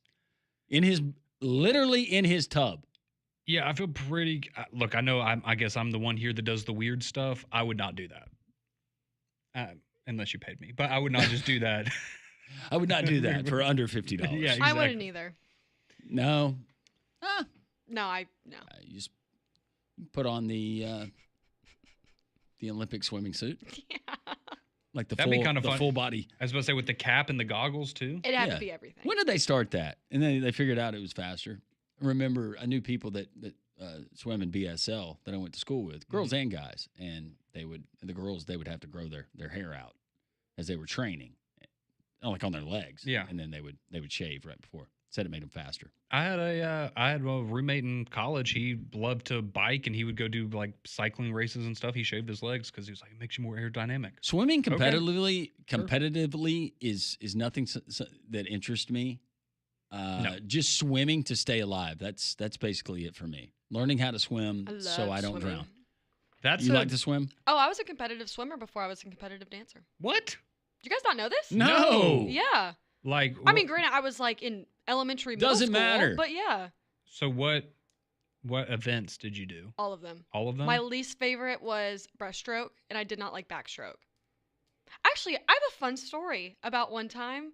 At band camp? No, this was not at band camp. This was swim at camp? this was at a swim meet. Well, this is when we lived in Michigan. So my age group, I think I was like in the 9-10 age group at the time. And when you go to these swim meets, you talk to the people. Again, this was a long time ago, but they find your name and they write down like what lane, the heat, everything on your arm so that you have it.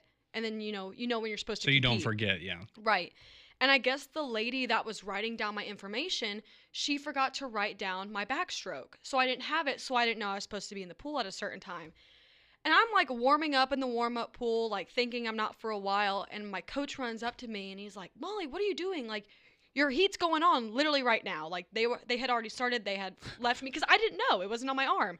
I was like, "Oh, I'm so sorry." And he was like, "Well, you're gonna have to swim with the boys then, because you were supposed to be, obviously I was supposed to be in the girl competition because clearly I'm a female. And they had to put me, I was in the 8th lane because it was the only lane open. And guess who won? What? The race was already going on? Yeah, but I couldn't compete, so I had to compete with the boys and 8 you to won. 10, 9 to 10, and I won. So can we start calling you Riley Gaines? Yeah. That's a story to share. That's a great story. But I thought I was doing so bad because keep in mind, I was in the 8th lane, which at this competition was the furthest lane. And my coach is standing on the side of the pool like, "Go, go," like clapping for me. And I thought I was doing so bad and I'm just swimming for my dear life. And I hit the time pad at the end and I look and I'm like, "Oh, wait, I won. I won." Had no idea. That's awesome. Again, I was like 9. We've learned a lot about Molly 10. in the last few weeks. But yeah, sure enough. Yeah. I commend anybody who's a swimmer. I know how physically fit you have to be. Just take the training schedule of one Michael Phelps. The reason why, when I was like 5 or 6, the reason why I got my first Nintendo DS was because my dad made a bet with me before a swim meet. He was like, "If you win all of your meets, I will buy you a DS." And I said, "Bet." So guess And what I you did? won all of them. I won all of them. I remember I hopped out the pool. I was like, "Dad, let's go to Target." And sure enough, we went to The Target. things that motivate you as a child. Oh, I was so excited. It's just actually putting it in perspective. When she was that small, there was Target, where I would have been like, let's go to Kmart. I was obsessed with Target when I was a kid. Was Sears the go-to when you were growing up? Well, I mean, yeah. I still for remember some Sears. things. Sears was still around for a little bit of my life. We didn't do clothes shopping at Sears, No. but it had quite the catalog. You could just about Is get that anything what you did for Christmas? Would you go through the Sears catalog and circle stuff? No, I know that people would- used to do that. Oh yeah, I know people who used to do that as well. Text line is open. We'll get to more of your texts before Demetri joins us at the top of the hour.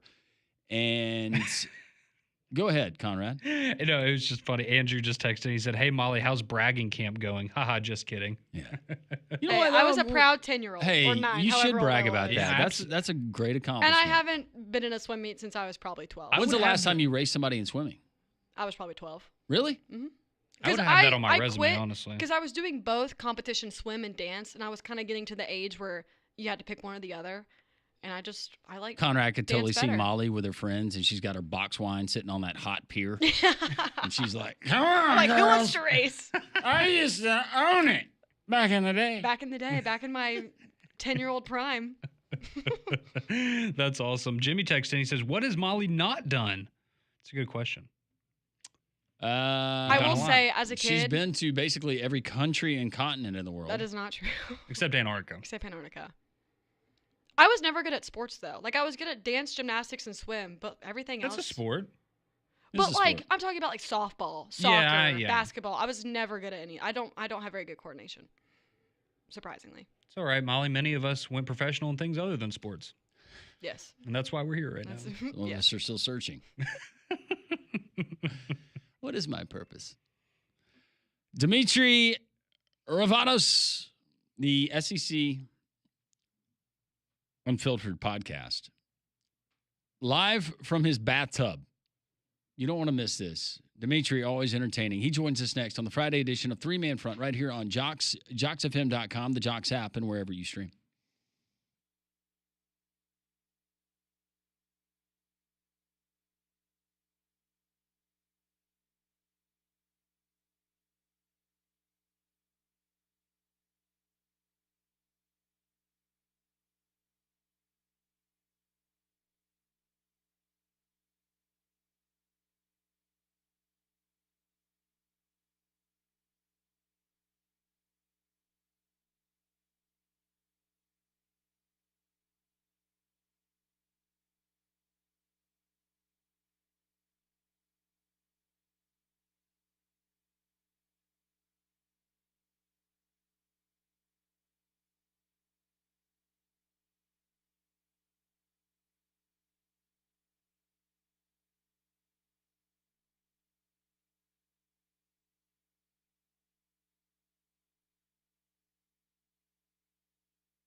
12 o'clock here on Three Man Front. We appreciate you joining us here on Jox. Just a couple of days away from our coverage of SEC Media Days. You want to call it SEC Kickoff 2025. It's been Media Days as long as I remember it, and I'll still reference it as Media Days because that is the chance for the members of the media like ourselves to go and to find out all we need to know about every single team in the SEC.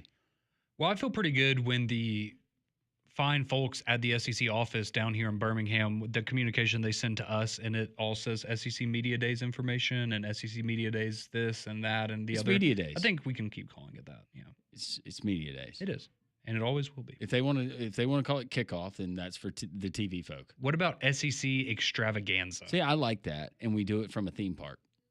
Ooh, that could be fun. I would love it. Just thinking really about different venues. Yeah. We could do it from Six Flags. We could do it from Six Flags. Since we're in Atlanta. You know what? Let's do Dollywood. Okay, that'd be fun. I'd be down for that. I've never been to Dollywood. I'd like to go. I've never been to Dollywood. Well, there you go. Maybe we should just skip SEC sneaky Media good Days theme and go park. to Dollywood. I've been doing my research on theme parks. It's a sneaky good theme park. Have you been They've doing your invested in the roller coasters and the thrill rides. Okay. Well, that's what I go to. That's what I'm going to a theme park for. I want good roller coasters. Well, if I want a good car, truck, or SUV, I'm going to Dobbs Ford right there on Parkway East in Birmingham. The Goshen family, Joey and Rachel, that's a husband and wife managing partner team.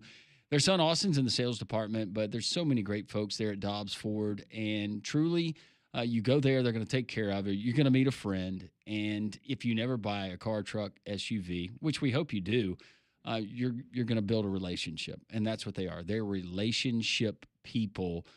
They got Alabama's largest showroom selection. Right now, you get Ford employee pricing on certain makes and models. You pay what the Ford employees pay, and 90 days until your first payment. You certainly can't beat that. The F-150s, the Mustangs, the Broncos Sports. And don't forget to inquire about their mobile van service, where they will come to your place of work or to your home, and they will service your vehicles. Like Conrad, he needs his tires changed. You can do that. Anything else that Conrad might need, like some brakes, they can do that. They can do an oil change. They can come to you. It's DobbsFordBirmingham.com. DobbsFordBirmingham.com. It's just funny you brought up the brakes thing because that is something I got fixed on my car a couple weeks ago. Were you into the rotors? I've had new pads and rotors. Oh, Conrad. It's been a. You know what? You're going to learn a lot next week. It's been a fun. We're gonna have some good quality time, and I'm going to take you under my wing. I appreciate that. You got it. Thank you, wingman. I'm sure Paige will be happy to hear. Oh yeah, Elaine offered to be my wingman in Atlanta. I'm sure that would go over well. Demetri Ravanos joining us, I think live from his bubble bath, the SEC Unfiltered, and also the college football bubble bath. Demetri, how are you? I am wonderful. Always, gentlemen. Always in the bubble bath. We got a thought for the folks who haven't seen it. Demetri, he does do it from his bubble bath, and you get to see his very, I would say, furry chest, wouldn't you, Conrad? Yes.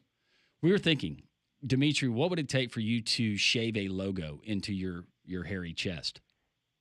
So in college, I did lose a bet and had a dude's initial shaved into my back hair. So honestly, very little. Into your back hair? Oh yeah, like if you think the chest is furry, my brother in Christ, wait till you see the back. So you got the sweater going on. 100%. So you can kind of tell in the videos, right? I'm a tattoo guy. Yeah. And my wife just recently said this like very seriously.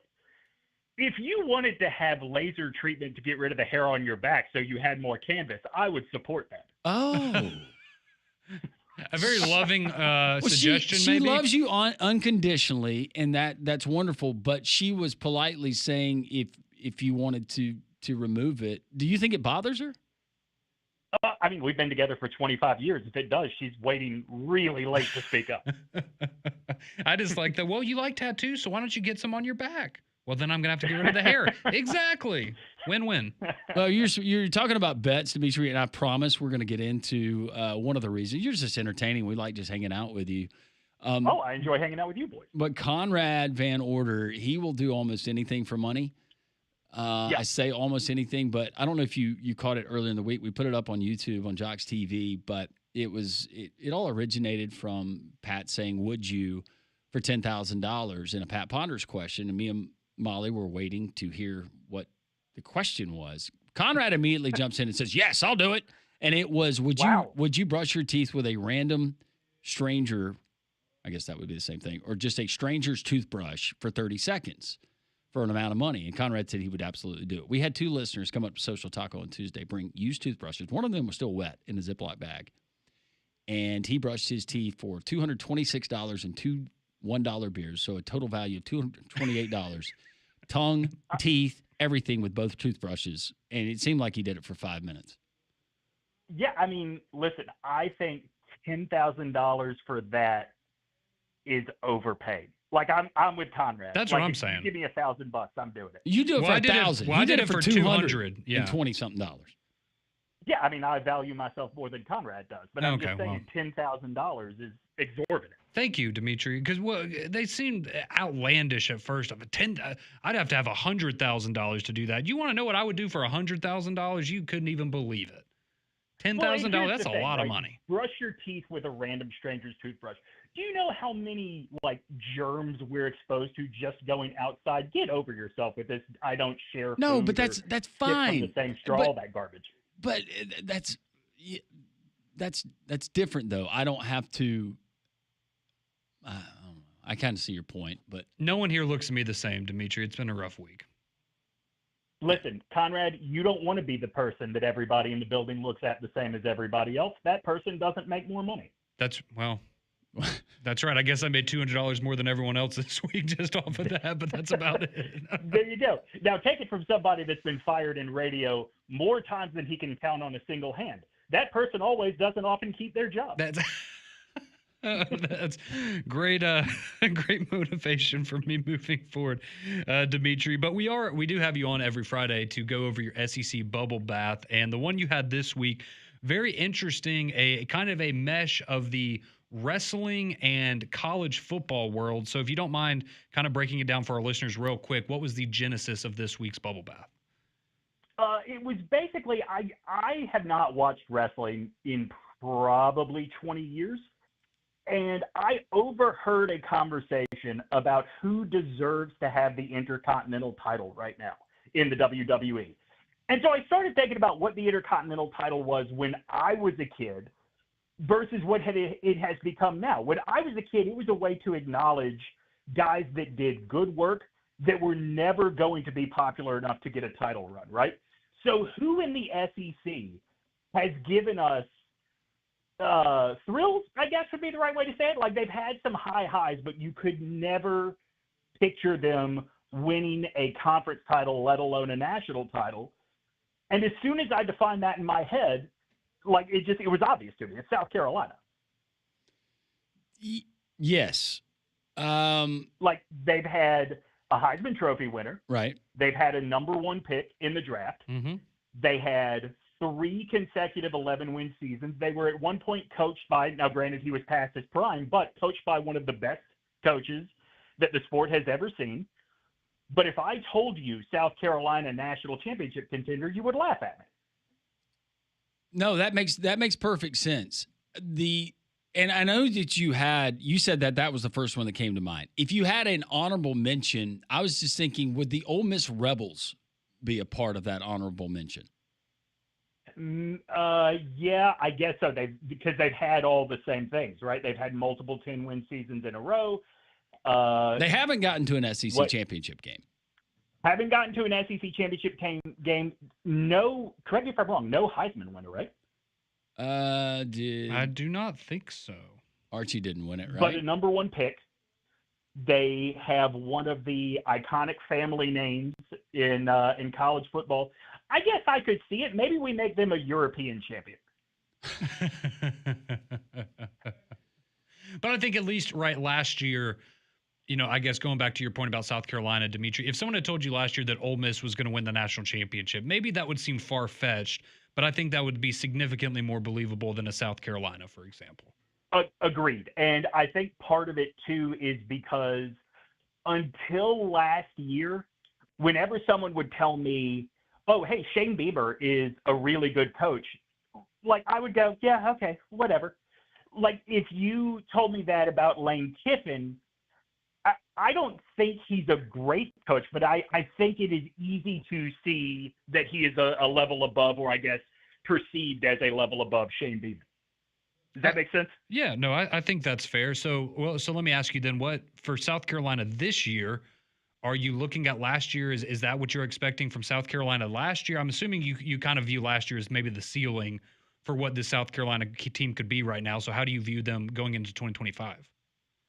I guess it's going to depend on how they replace the presence in the front seven that they had last year. I mean, Dylan Stewart coming back is great, but when you also have to deal with Kyle Kennard on the other side, Dylan Stewart's going to get a lot more opportunity to wreak havoc. I mean, they've got talent. I try not to project South Carolina and just go along for the ride with everybody else, because you're a fool to try and project what they're going to be. What's your take on just the personality of Shane Beamer?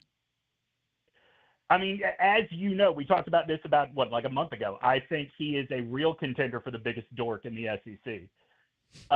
He seems to me like the kind of guy that if he were not coaching football, he would be making a lot of videos sitting in his truck of him looking to the camera, shouting about the government.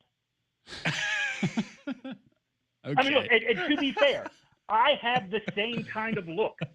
I'm just not that guy, right? So who am I to judge a book by his cover? But I'm just the guy on the radio right now. There are no consequences. The question is, does Shane Beamer have a sweater for body hair that wraps around his chest and onto his back?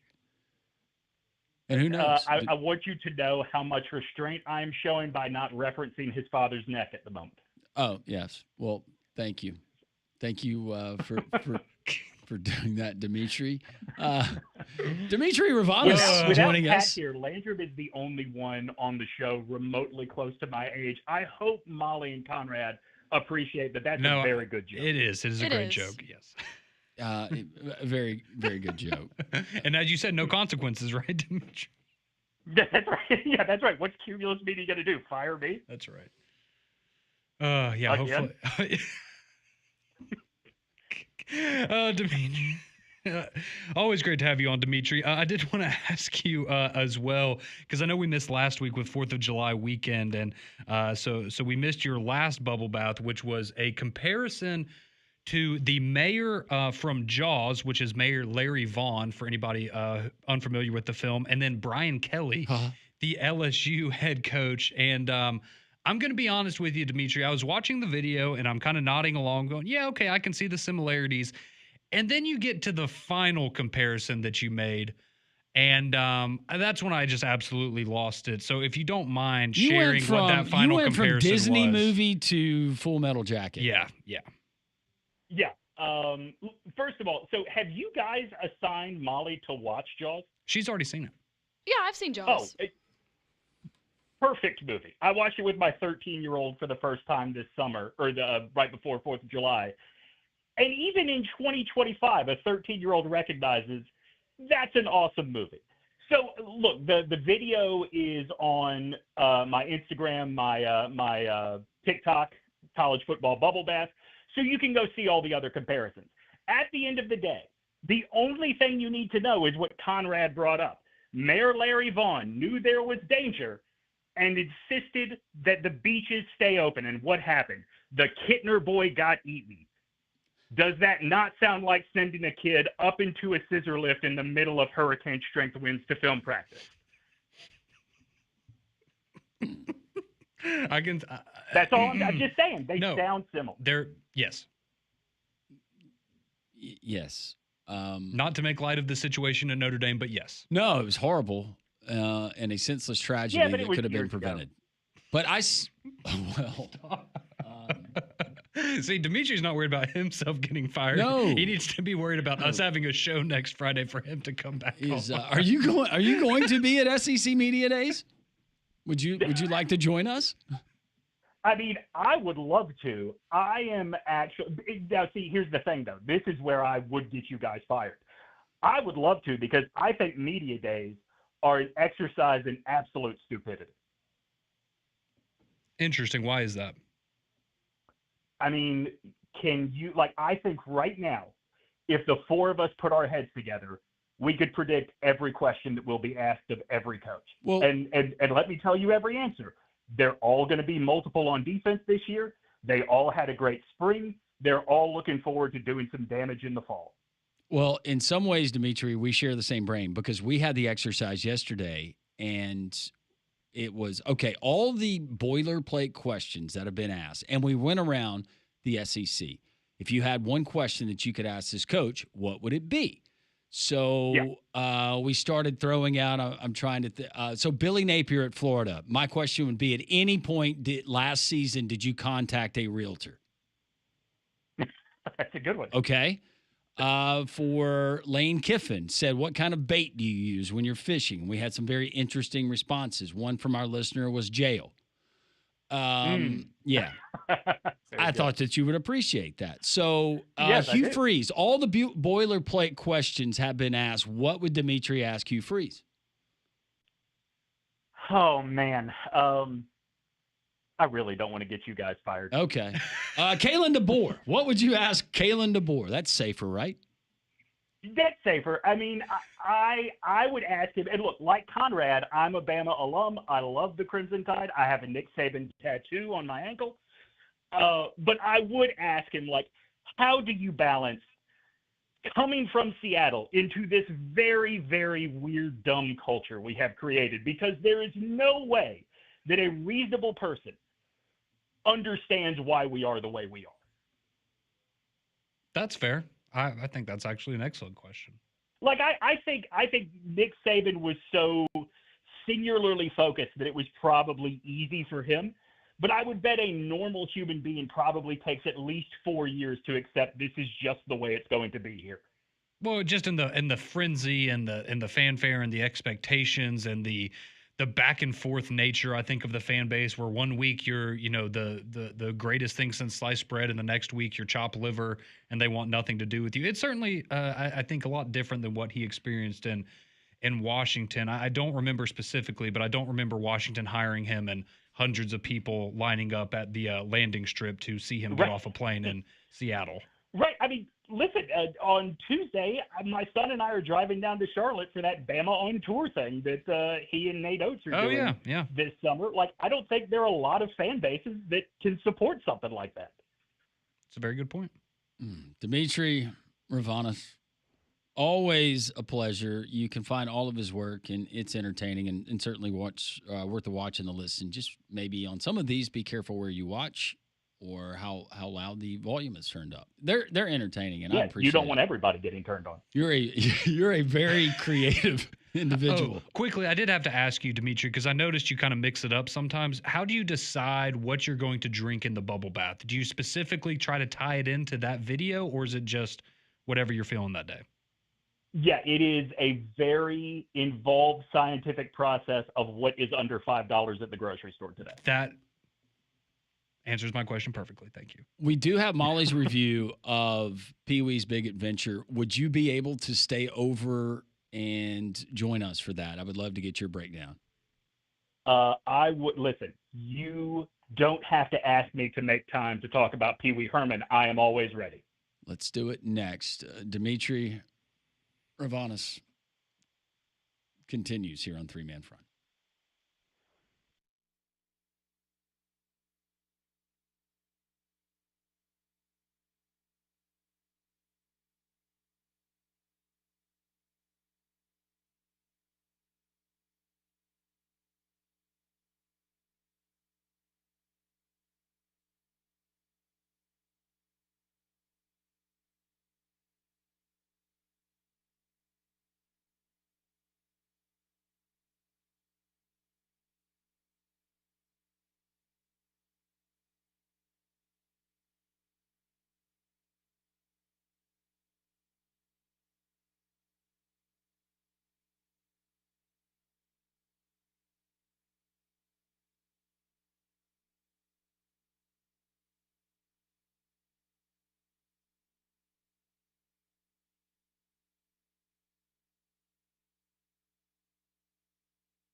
12:22, three-man front.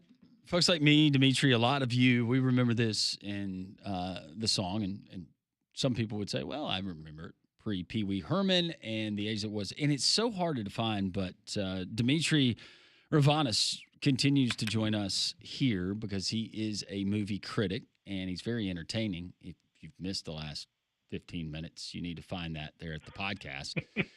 And you know what? We're still on the air, so that's good. For now, I'm as shocked as anybody. You know, before we get into Molly's movie review, quickly, she was asking me about Pee Wee Herman, and that was around our time of growing up. And she said, "Were you a really big Pee Wee Herman fan?" I said, "I don't remember as a kid. I remember watching the shows and I watched the movies. I never got like the doll or anything like that. He was on. I guess he was entertaining because I watched it. What about you? Did you watch a lot of did you watch the Saturday morning show? Oh, absolutely. I told Molly this before we went on air. I loved Pee Wee Herman as a kid, but you know who really loved Pee Wee Herman? My mom. My mom still talks about like her favorite memories of Pee Wee's Playhouse. Wow. Okay. Well, here's the intro to Molly's movie minute.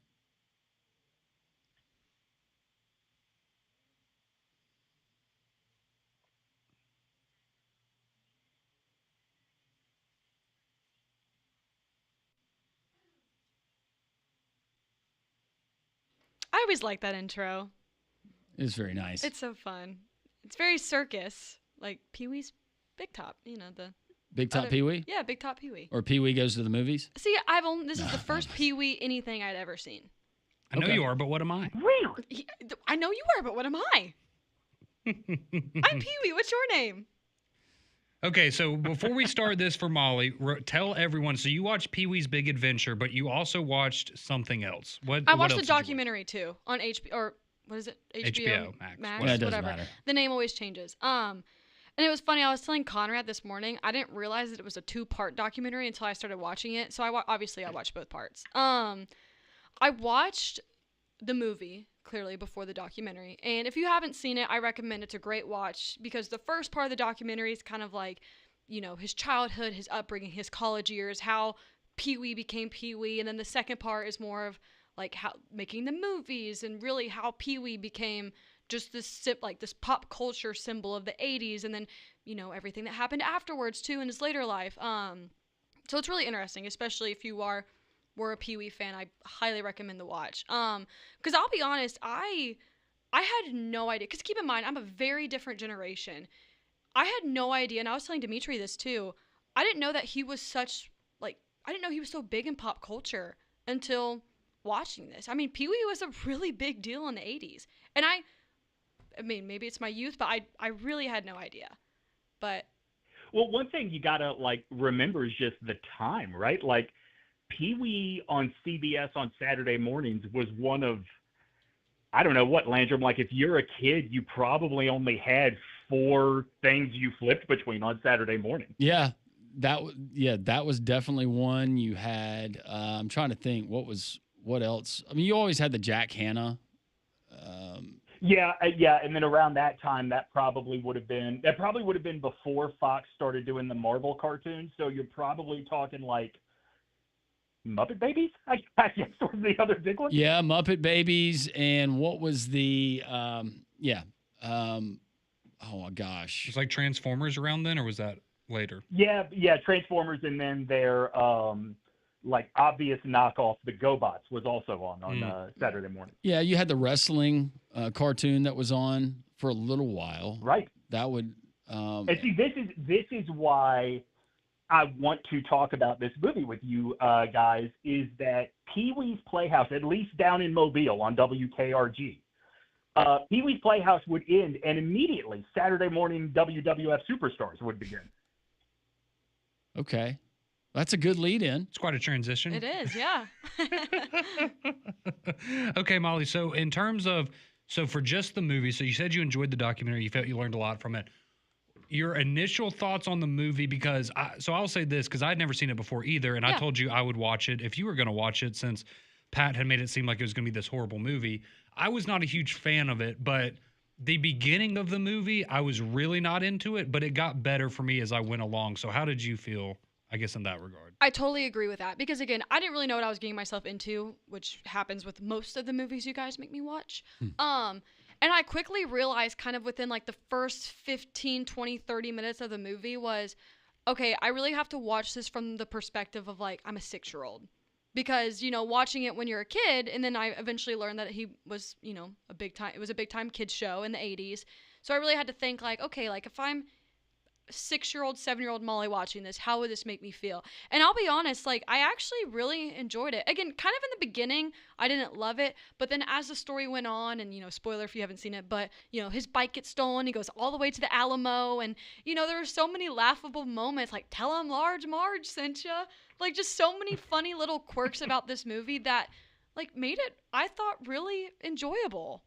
Personally. I'm a To loner, your point Dottie. about watching it as a 6 or 7-year-old, I want you to imagine seeing Large Marge as a 6-year-old. Like that that would gave me have nightmares terrified for me. years.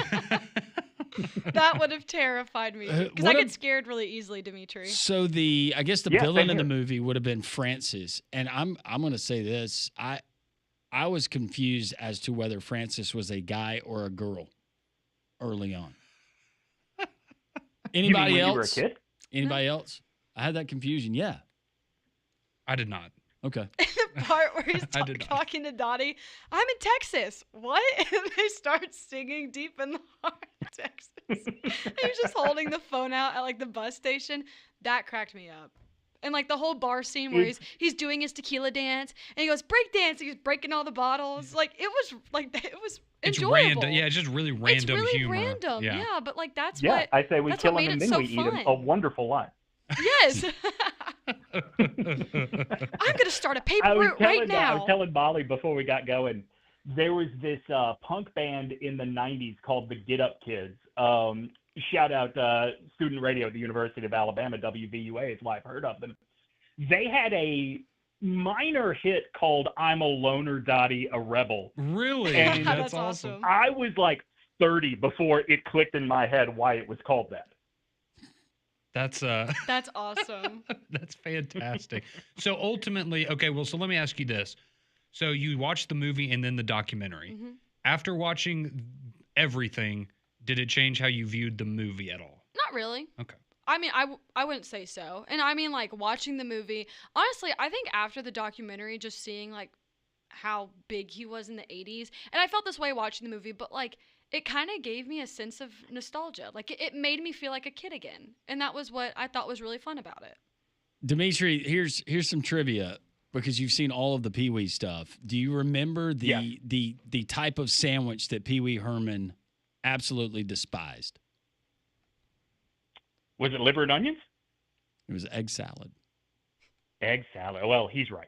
I would not like a liver and onion I wouldn't sandwich like either. that, That doesn't sound very appealing. I love some good egg salad. So what's your rating on this? Not me. No, thank you. I give it a 3. 3? Yeah, Okay, I feel like that's pretty fair. That's better than I think when you thought. say that you have to think about it from being a 6-year-old, and you guys both talk about how slow it starts. There was nothing about his like alarm clock machine that made you excited watching that? No, that was all, like his house is super fun, and the whole machine with where he's making the breakfast. It was really cool. I just didn't know like what to expect with the movie. See that, and that's what I was saying to Molly before the show when I was kind of telling her how I felt about the movie. It was just watching it. If I was a kid watching, and I guess I should have done what Molly did and taken a different perspective of the movie, but if I was 7 watching that, I would have loved it. As a 29-year-old watching it, it made me. There were a lot of times it was very unfunny to me but it's not. It's a different kind of humor, but it also reminds me, and I don't know if you're familiar with this, Demetri, or you, Molly, but it reminds me a lot of Mr. Bean, and I really don't like Mr. Bean stuff. I don't think that's funny at all. I never got into that either. Yeah. So, and it just reminded me of that. So maybe that's why it didn't leave as good of an impression on me. All right, controversial thought on this movie. Tell me if you guys think I'm wrong. Tim Burton's only good movie. Ooh. No. No. You don't like the first Batman? Okay, so here's my problem with the first Batman, with his first Batman, is now we have Christopher Nolan's Batman. Well, and those are better. How can you watch Tim Burton's and take them seriously? That's fair. I was a big fan of Jack Nicholson in that. That kind of carried No, the movie. I liked the original Batman. Yeah. That was with I mean, Michael don't Keaton. get me wrong. Like, there is nothing Batman related that will ever be as good as Prince's Bat Dance video from that movie. But the movie itself, not great. So you don't like Beetlejuice? I hate Beetlejuice. Ah, okay. Edward See, I like Scissorhands? Beetlejuice Like, my more. wife and my kids think it's the funniest thing ever. I can't stand it. See, and I could be wrong, but I'm pretty sure that Pee-wee's Big Adventure was Tim Burton's first big movie that he directed. Well, I was reading up on it, and the success of this movie is a big part of why he got to direct Batman. Yeah. I learned that from the documentary. Yeah, very cool. Kind of random, but yeah, Batman fans can thank Pee Wee Herman, I guess. I mean, it makes sense, right? Pee-wee had this very, pop comic book sort of look to it. It certainly did. Yeah. I felt like I was watching Saturday morning cartoons watching it, and that was why I liked it. Well, it grossed almost $41 million at the box office. Back then, that's not bad for a throwaway movie in some people's opinion. I was about to say 40 years ago, that's not nothing. So all right, so remind everyone, Molly, what score did you give it? I gave it a 3. A 3 out of 5. And so the poll has now closed for your next movie next week. Sweet. So you had 4 options today: The Truman Show, Ocean's 11, Terminator, and Old School.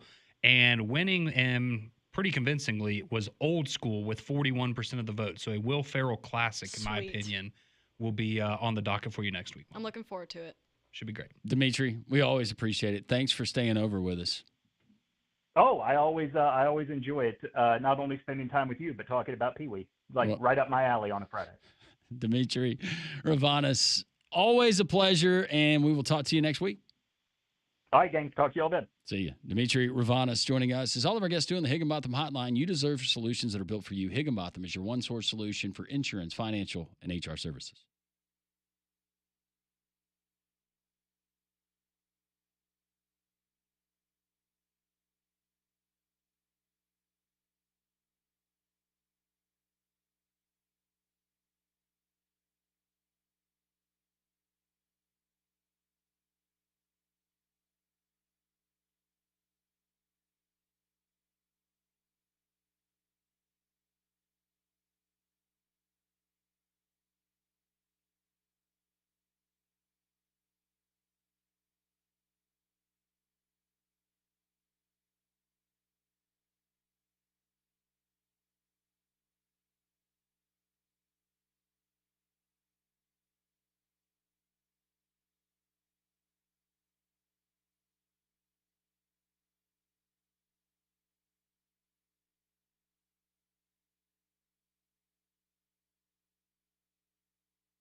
Three-man front here on Jox. Landrum, Conrad, Molly.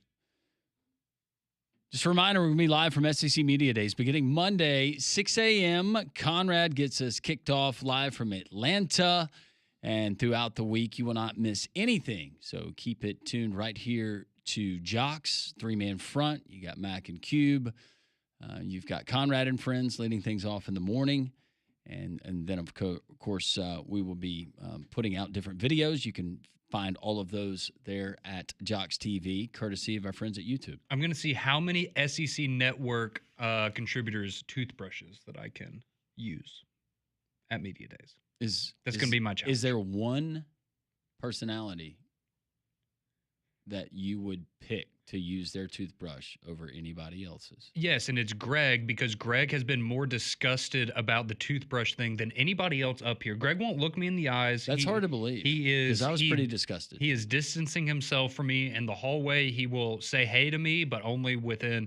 It's almost like we're back to the pandemic where you have the social distancing. He's doing that because of the toothbrush thing. So that's my goal. Get us some texts. Jox text line is open. A lot of your interaction throughout the show, and we try to interact and read the text that we can on the air. Some we do not, but we quietly laugh off the air. Yes, we definitely read them all, and we read the ones that we can on the air. So we love. Some of you are just mean. Some of you are mean, and most of you are very, very creative. At the very least. Very, very funny, very, very creative. So a lot of texts coming in about Pee Wee, about Demetri and his segment, as well as Auburn and what we talked about a lot in the first half of the show with Auburn and Hugh Freeze and David Pollack's podcast. So Anthony, an optimistic Auburn fan, he chimes in. With all the bad press that Auburn's receiving, coupled with those A.J. McCarron comments in the recruiting rankings, these can all be silenced if Auburn wins. To me, that's the bottom line. Just win, baby. No doubt. Drake chimes in. He says, guys, what's going on with KJ Ford? He has been predicted to Florida. Then last night I saw he was predicted to go to Alabama.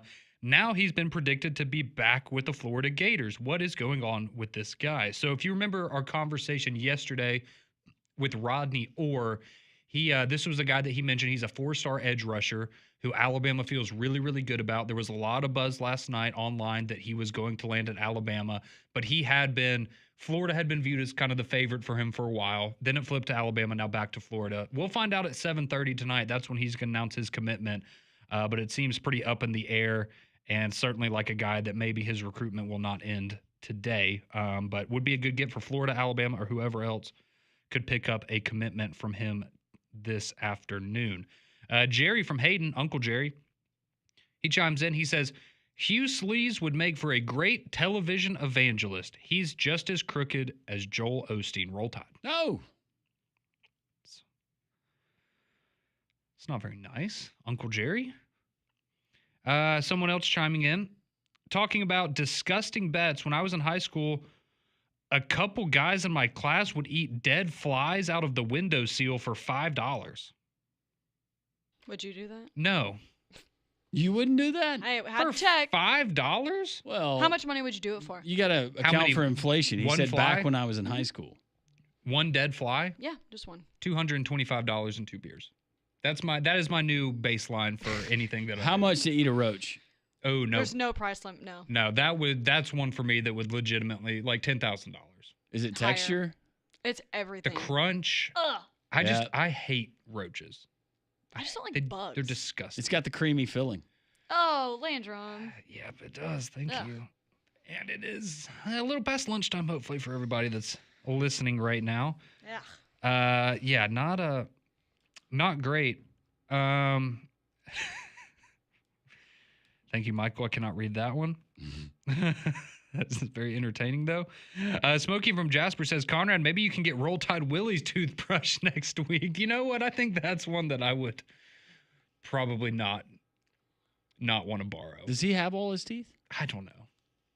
I don't see much from him anymore. Is he still? I mean, he's still around. I just kick him to the curb. I don't know. Yeah, I guess so. We got settlement. he got Ryan Williams to commit, and That was it. that was it.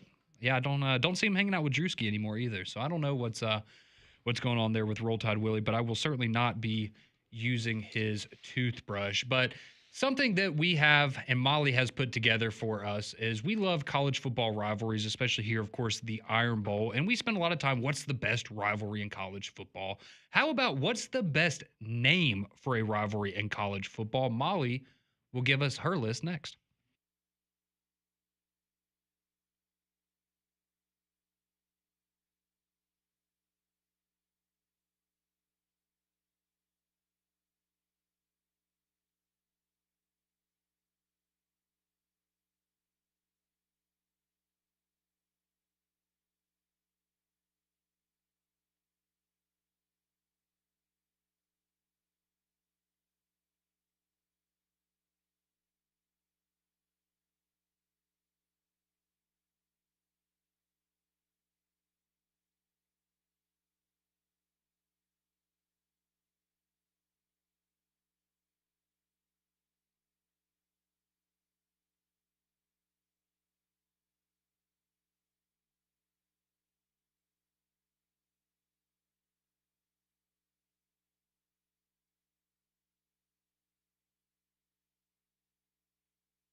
$12:47 here on Three Man Front on this Friday. Thanks for joining us.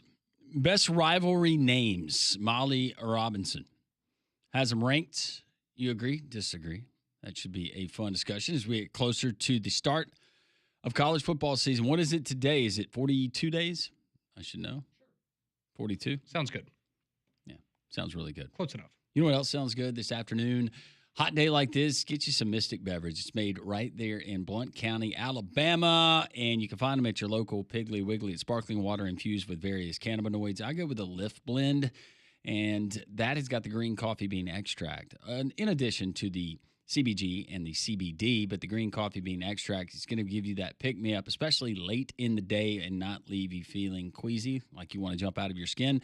They have the High Hills Delta 9. They have the Nirvanic and also the Broadway. It's a great alternative to alcohol. You can enjoy it. And once again, it's local. It's made right here in Blount County, Alabama. Check it out, mysticbeverage.com. You can go to the website and check out all the great things that they have, and we certainly appreciate their partnership.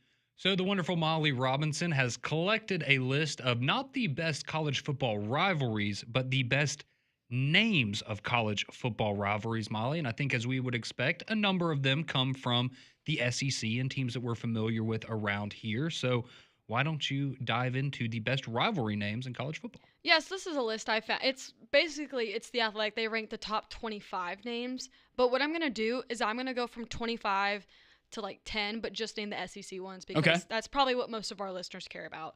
So starting at number 25 is the Border War with Kansas and Missouri. Okay. Pretty good one. Yep. This one, I want to get Conrad's thoughts on this one. So at number 21, they have the third Saturday in October. And keep in mind, this is just the name. This is not the actual rivalry itself. It's like the title. Yeah, I mean, It's definitely unique that it's named after like a calendar date. It is, but it doesn't have, I get it, it doesn't have like like a call to action, kind of like a rivalry game or something that makes you feel like, the Iron Bowl. It's like, right. Yeah, it's on the list. I don't have a problem with that. At 17, they have the Red River Shootout or the Wed Wivel Rivalry. Red River Shootout. Yes. That's a good one. That is, yeah. And going back to third Saturday in October, I like it because it's different. Yeah, exactly. See, and that's why I like it too. It's just, it's different. It stands out. Yeah. At number 16, they have Clean Old Fashioned Hate, Georgia and Georgia Tech. That's a good one. I think that's a great name. To be perfectly honest, I didn't know that one until maybe 10 years ago. Yeah, because that's not one that you don't hear Georgia fans say, "Oh, I'm getting really ready for that." Right. Like it's not as easy. It doesn't roll off the tongue like, Iron Bowl or Bedlam or something like that. The name is kind of cool though. Deep South's cool. oldest rivalry. Yeah, no. I guess that's what you call it. Yeah. At Georgia. 12, they have the Egg Bowl. See, Okay. I like the Egg Bowl. 12's that's fair. That's fair. All right, I'm going to name all the top 10 now. So Okay. those were some of the SEC teams that they had in the top 25. So at number 10, they have the Soul Bowl, which is Jackson State and Alcorn State. Love it. I think that's great a name. great name. Great name. Okay, now this one, number 9, it's the biggest little game in America. Do you guys know who that is? Biggest little game in America? Yeah, Does it have to do with Kansas State? No, it's Amherst and Williams. Oh. I didn't know if y'all were going to get that or Say not. that one again. I was thinking The Little biggest little game in America. Okay, I like that. It's a fun name. Yeah. Okay, now number 8, I'm biased, but I think that because I love this name. I think it's hilarious, and I think it should be higher. At number 8, they have Farmageddon, which is K-State and Iowa State. Yeah, that's a fantastic. I think name. that's an awesome name. For sure. It's a fantastic rivalry name. Farmageddon. Yeah. All right, now at number 7, they have Deeper Than Hate, which is App State and Georgia Southern. See, I Deeper like than hate? I like Georgia Tech more. I had See, no I do idea too. that was the name of that game. I didn't either. Yeah, Deeper Than Hate. Deeper than hate. All right, number 6, I also think this one should be higher. It's the world's largest outdoor cocktail party. That's a top 3 for me. Me too. I think that's an awesome name. Top 3. That's an incredible name. All right, at 5, they have the Iron Bowl. Okay, yeah, Fair. sure, fair. 4, this one's great too, the Holy War. Yes. BYU and Utah. Can't argue against that. That's good. Number 3, Battle for the Bones. UAB and Memphis. Yep. Really good one. At number 2, they have Bedlam. Just don't tell me that number 1 is the game. It is not. Okay, good. I was about to say, come on, that's not a very. Landry, do you have a guess? I guess you guessed the game for number 1? If not, it's okay. I was just curious. Is it Because I'll be honest, you guys are not going to get it. Harvard and Yale? No. What's theirs? I don't know. I didn't know if they had a cool name or something. Well, I was just thinking about other prominent rivalries. Yeah, right. yeah. In college football. So the number 1, according to The Athletic, is Brawl of the Wild, which is Montana versus Montana State. Huh. Brawl of the Wild. Yeah. I had never heard of that name before until this list. It's It's a fun name. It is. I don't think it should be number 1, but it's a fun name. You tell me that's better than world's largest outdoor cocktail party? No. See, I think that and Farmageddon are like my 2 So good. favorites. I wonder of these names, what's the newest one where the name is relatively new? Because a lot of these, they go back a long time. way. Yeah. But any new rivalry games that might have been newly named? Do we have and again, this was because I guess around the time that I really got into college football, this has kind of gone away. Was there a big name for like Texas and Texas A&M? Did they have a big name for their rivalry? Isn't that like the Lone Star? I could see it being Something like that. something along those lines. Okay, here's something I didn't know. Apparently, Harvard and Yale, their rivalry game is also called the Game, just like Ohio State and Michigan. Huh. Put a Now lot you of know. thought into that one. Yes, they did. Yeah. Ivy League education. The irony. What's that It's a getting you? smart name. Yeah. It's the game. Hey, work smarter, not harder. I guess that's their mantra in the Ivy League. What were some of the other ones that were on your list? I'll go back up to the top. So at 25 they had the Border War. 24 they had the Backyard Brawl. See, Backyard Brawl. that's a great That is a name. great name. That should be top That's 10. a fun that should be rivalry, That's too. better than Brawl of the Wild. Yeah, Pitt and West Virginia. Yeah. At 23 they had the real HU, which is Howard and Hampton. Okay. 22 they had the Granite Bowl, which is New Hampshire and Dartmouth. Never heard of that Didn't one. know that was a rivalry. Okay. Now at 20 they had the Civil War. Okay. Yeah. Yeah, and that great one. Yes. Yeah, great name. 19, this one's cool. The Boombox Classic, which is Southern and Jackson State. I like Come that a on. lot. Yeah. 18, they had Rumble in the Rockies, which is Colorado and Utah. Another good one. Rumble in the Rockies? That's a a fun really one. That's good one. very, I very like catchy. that a lot. 17 was Red River. 16 was Clean Old Fashioned Hate. 15, 100 Miles of Hate. That's MTSU in Western Kentucky. Okay. Okay, I like the I've heard distance that between one the before. schools. I like that. Yeah. Yeah. Yeah. Okay. The Coal Bowl. That's Indiana and California, but Indiana, it's like the schools in Pennsylvania, not like the actual. Oh, Oh, not IU. Yes, no. IUPUI? The Yes, coal. ooey pooey. Like what you get from Santa when you're bad. The coal. Yeah, the Coal Bowl. Okay. Ooh, number 11, the Moonshine Throwdown. Who's that? That's Marshall and WKU. I like that. That's a good one. And then we went through the top 10. Yeah. So. Those Yeah, are some so great there's a names. lot of fun names in college football. Yes, World's there largest are. world's largest outdoor cocktail party. Massively underrated, apparently. Also hard to say. And Farmageddon. And Farmageddon. Yes. Very good. Thank you, Molly. Great list. We'll continue with your text. Also coming up in the next hour, we've got Molly Marinates questions. They will be the best of the week because she has saved them for us here on a Friday. More of your text. Ooh, hearing the name The Game. There's a movie for Molly. You remember that? Michael Douglas? The Game? Yeah, I do remember that. Be good for you, Molly.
1 o'clock here on Three Man Front. Glad you're with us here on this Friday.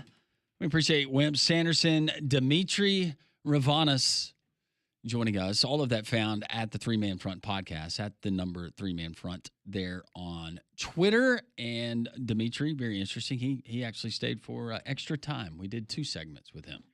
Yeah, he's a big Pee-wee's Playhouse, Pee-wee's Big Adventure fan, and he wanted to get in on the Molly's movie review. And if you missed it, she gave Pee-wee's Big Adventure 3 out of 5 stars. And her movie next week, as voted on by you fine listeners of Three Man Front, will be Old School with Will Ferrell and not Owen Wilson, but his brother, Luke Wilson. Luke Wilson. Vince Vaughn, and yeah, I think those are all the big names. It's been a while since I've seen that. That's a great movie. Yeah, it's hilarious. What's your favorite? Mine's the birthday party scene. You like the cinder block. Well, like well, the cinder block. You forget Stifler. Stifler is he's the guy with the animals for the petting zoo. Yeah. Oh, that's the one with the Until you said that. The tranquilizer. Yeah. Until you said that. No, you'll enjoy Old School, dog. It's I was telling them earlier, It's a it's good one. probably the only Will Ferrell movie I haven't seen yet. It's good. I've seen the rest of them. It's a good It's one. been a while since I've seen it. How was Pee-wee's Big Adventure? I mean, it's a fun movie. Definitely geared I've towards. never seen it. Like, you have to be. It's Don't the type of watch it. movie that, like, it's definitely geared towards a younger audience, clearly. It's not a tearjerker. No, it's not. It's an interesting movie, but it's fun. It'll make you laugh. You have to be in the mood for it. I got you. Yeah. I can see why I got three stars. Thanks, Conrad. Thank you. It's time for 5 questions that Molly has carefully crafted. We will try to answer them as a group. This is Molly Marinades.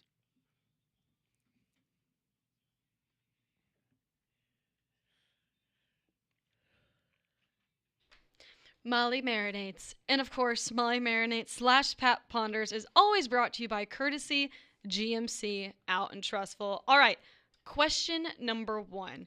So our whole discussion about Pee-wee with Demetri just made me think of this question.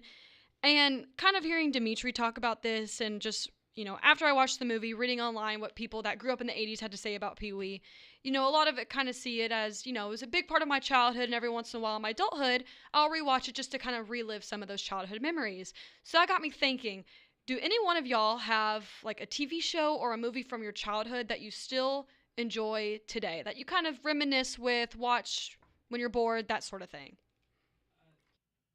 I mean, there's a lot of them. I remember getting excited, and I was like 6 years old when the original Top Gun came out. But I can remember as a kid loving that. Goonies would be one. Gremlins, you reviewed just a couple of weeks ago. I'm trying to think of, but just something child specific that I would still watch today. I was in the play, so I had to watch it, but watched a lot of. I watched it multiple times as a kid. Annie, the movie. Oh yeah, Oh, I I used to love love Annie. Annie. Yeah. I was and I would watch it again if it was on TV. Okay. Wasn't the guy? Wasn't the one. dad from Succession? Wasn't that Daddy Warbucks? Oh, the old guy in Succession. Yeah. Oh, that's don't know. It may be. Remember his bodyguard Punjab? Punjab. I haven't seen that movie since I was little. I love that movie. Yeah. That's a good one. Carol Yeah, Burnett, Miss Hannigan. that's a very good one. Mine would be it's easy, SpongeBob, but only like the first 2 or 3 seasons of SpongeBob. Right, I'll not be the honest. later ones. Yeah, no. Yeah, After I that, agree. I don't know. Maybe they're still funny. I Do you, just do don't you like watch the 'em. movie, the SpongeBob movie? The first one? Yes. Yes. Yeah. The OG. So good. It's awesome. But the original SpongeBob, those legitimately one of the funniest shows I've ever seen. Yes. As an adult, I oh, it's awesome. like pee my pants laughing watching Yes. that show because there's just so many things and jokes that as a kid you don't understand, and as a kid, I mean, let's be honest, Mr. Krabs lives in Bikini Bottom. Like, come on, it's great. I'm a big SpongeBob fan too. Yeah. For me, movie would be The Lion King. I can watch The Lion King any day of the week. TV shows, and one of the reasons why I got Disney Plus, was for Sweet Life of Zach and Cody. That's a great It's a great one. answer. Yeah, Mhm. I can watch that any day of the week. See, I was thinking most of the Disney shows, like when we yeah. were growing up, and then the Disney original movies, like High School Musical. Those are good. Lemonade Mouth. I was a big fan of that movie, and I wow. was like 9. I was a big Camp Drake and Rock. Josh Camp guy. That was, Rock. and I know that Drake was and Josh was Nickelodeon, but that awesome. was Yeah. that was my go-to. So that's where I was kind of going with that question. All right, question number 2. And this is the only, I guess, football question I'm going to ask today because the rest of them are kind of fun. And we briefly talked about this in the first hour about Shane Beamer and South Carolina, how last year in the SEC Media Days media poll, they were voted number 13 in the conference. That was the media's prediction, basically. And as we know, this season they came out, they surprised a lot of people. They were kind of in the running for a college football playoff spot. So again, this isn't gospel, this isn't final, but today, if you were to pick a team that you think might finish in the bottom, third of the conference in the media poll, but could surprise people when the season starts, who do you think it would be? Like this year's version of South Carolina. Yeah. I'd probably go Arkansas. I think if we're talking about Arkansas, Kentucky, Vanderbilt, and Mississippi State, I'll take the upside of Arkansas and the 4th best quarterback in the SEC, according to SEC Mike and Taylor Green. So, but I mean, if we're in terms of teams that are going to be projected to probably finish under 500 that you could see maybe winning 8 games this year, I would go. I think they have the most upside. I'd go Arkansas. Ooh. This is just out of the SEC? Yep, just the SEC. Yeah. I mean, Arkansas would be, I guess it depends on where you have these teams. Because Oklahoma is kind of a coin flip. Right. It would be very interesting to see where they finish in the media poll. Because South Carolina was in the bottom 4 last year. Right. And then I mean, I think we expected them to go 4-8, 5-7 Yeah, last year. and there's no way that Oklahoma is going to be picked that low. Yeah, Right. Probably not. I guess it would have to be Arkansas. Well, I'm rather high on Arkansas. So Oh, it's I kind of Are you? yeah. Damian they're loves my Taylor dark Green. horse. Well, Damian loves a lot of coaches and a lot of teams. But why? I just think the upside of Taylor Green, Yeah. it's very similar to Hendon Hooker in year 1 at Tennessee. Like the misses that he had, I don't expect those to happen this year. And he's another year older in the same system with Bobby P that can kind of hide some things as far as your deficiencies. But defensively, they just got to be able to make a stop. Play like they played against Tennessee last year all season long. They had. I look at the defensive line. You had a specimen out there who's now going to be playing in the NFL. Yeah. I look at wide receiver. That's He's not there. right. Yeah, Armstrong's That's gone. like my only reservation. Mm-hmm. But how much of go back to the old school ground and pound can they get and be successful in it where they're limiting other teams' possessions? Okay, well, quickly, I don't want to hover too much on Arkansas, but Alabama, A&M, and Arkansas State will give them those first 2 wins. At Ole Miss, Loss. at Memphis, They're getting that win. Tough, but win. Notre Dame, Loss. at Tennessee. Loss. I think they get that one. Yeah. Toss-up game, but I would lean Arkansas. Well, if you And I if you love like Josh Heupel. we'll Texas A&M, give, yeah, a loss. Auburn, Loss, but Coin flip. could be interesting. Yeah. Mississippi They're State, getting that one. Win. at LSU, Loss. at Texas, Win. Loss. Just kidding. Missouri. They're getting that one. I'll give them Missouri. Yeah. So we're at what, 7-5? Right, and- Something like that. It's not It's not 9-3. right. But I think if you're an Arkansas fan, you'd be pretty happy with Yeah. that. Oh, are you kidding? Going to a bowl game, chance to win 8 And games. Sam Pittman would his buyout would increase because he would be overall 500. That's in his contract. And I think he would be safe. Well, with my answer to 7-5. your question is Missouri. Okay. I'd say Missouri Yeah. because I think going into the season, I don't think they have as high as expectations that they had the past couple of years. Yeah. And now, Eli could find, lightning in a bottle again, and they mess around and win 9 Yeah. or 10. Good answers. Okay, next question. And this one also is in honor of Molly's Movie Minute. So if y'all haven't heard, they are actually making a sequel to the movie The Devil Wears Prada almost 20 years after the original. And I'm not saying that the new movie 20 years later will be better than the old, because I love the old movie. However, Who was in that one? Meryl Streep and Anne Hathaway. Hathaway. Anne Hathaway. Okay. It's Great bad mo- that I was the first one to answer You that, were but a little concerning, It's all but good. you know what? It's a great movie. well, We get it with you. grew Right. up with just me and mom most of the time. Well, It's fine. anyway, I watched Golden Girls with my grandmother. Yeah, there you go. I mean, I still watch The Young and the Restless, so I ain't got no shame. Oh yeah, that's true. Yeah. That's worse. Still.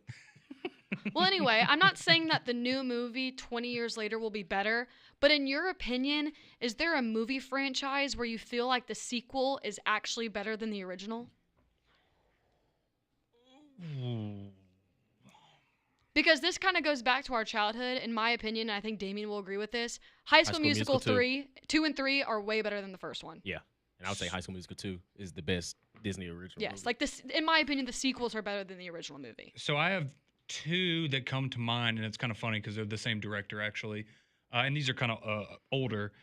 So the first one comes to mind is Terminator 2. Okay. Terminator 1, we talked about a little bit earlier. It's fine. It is what it is. Terminator 2 is an excellent movie. Really, really good. One of the best action movies I've ever seen. So that would be one for me that I would have up there. What was the other one? For me, it would be because there were later movies, Rocky. Yeah. Rocky's good. Yeah. Yeah, that's a really good one. Yeah. Oh, I was also going to say, I think if you have ever watched the Alien movies, I think Aliens is much better than Alien. And those are both James Cameron. Kind of fun. I remember watching Alien. See, I'd never seen But those I don't movies. really remember it. I had never seen those movies until this year, and for whatever reason, I wanted to watch them, and I watched the first two. They're excellent. Was that in Alien? Did he eat the soup and then the thing came out? That's where the thing pops out of his So I'm chest. remembering the right movie. Yes, the first one is just one alien, and the second one there's multiple. What a surprise! Ooh. Somebody throwing out 22 Jump Street. Those were both. Those are about. Yeah, both were. I'm about to say they're both good. funny. Yeah, they're both good. Those are about equal for me. Yeah. Okay, good. Or question. like even like I always loved Shrek 2 as a kid. Oh, Shrek 2 is awesome. that is a yes, great pull. Yeah. The first one's really good too. But I Shrek 2 never is saw my anyone favorite. outside You've the first never seen Shrek? No, I've seen Shrek. I Oh. just never watched 2. Shrek 3, is Shrek 2 is the one with Lord Farquaad, right? Yeah, right? no, yeah. that's the first one. That's Oh, is first that one. the first one? Yeah. I'm gonna make a prediction on this next series that none of you have watched any of them. Godfather. Haven't seen them. Yeah, Not all the way through. I need to watch the first. I know the first two are good. The third one's bad. I need to watch. No, them. Shrek 2 is when when Shrek transforms into like the man. Oh, the human. Yeah, Yes. yeah. Okay. That's I think that's a great Never movie. seen it. He like has the potion and yeah. I just saw the first one. Shrek is good. Shrek is Underrated. great. All right, next Shrek is question. life.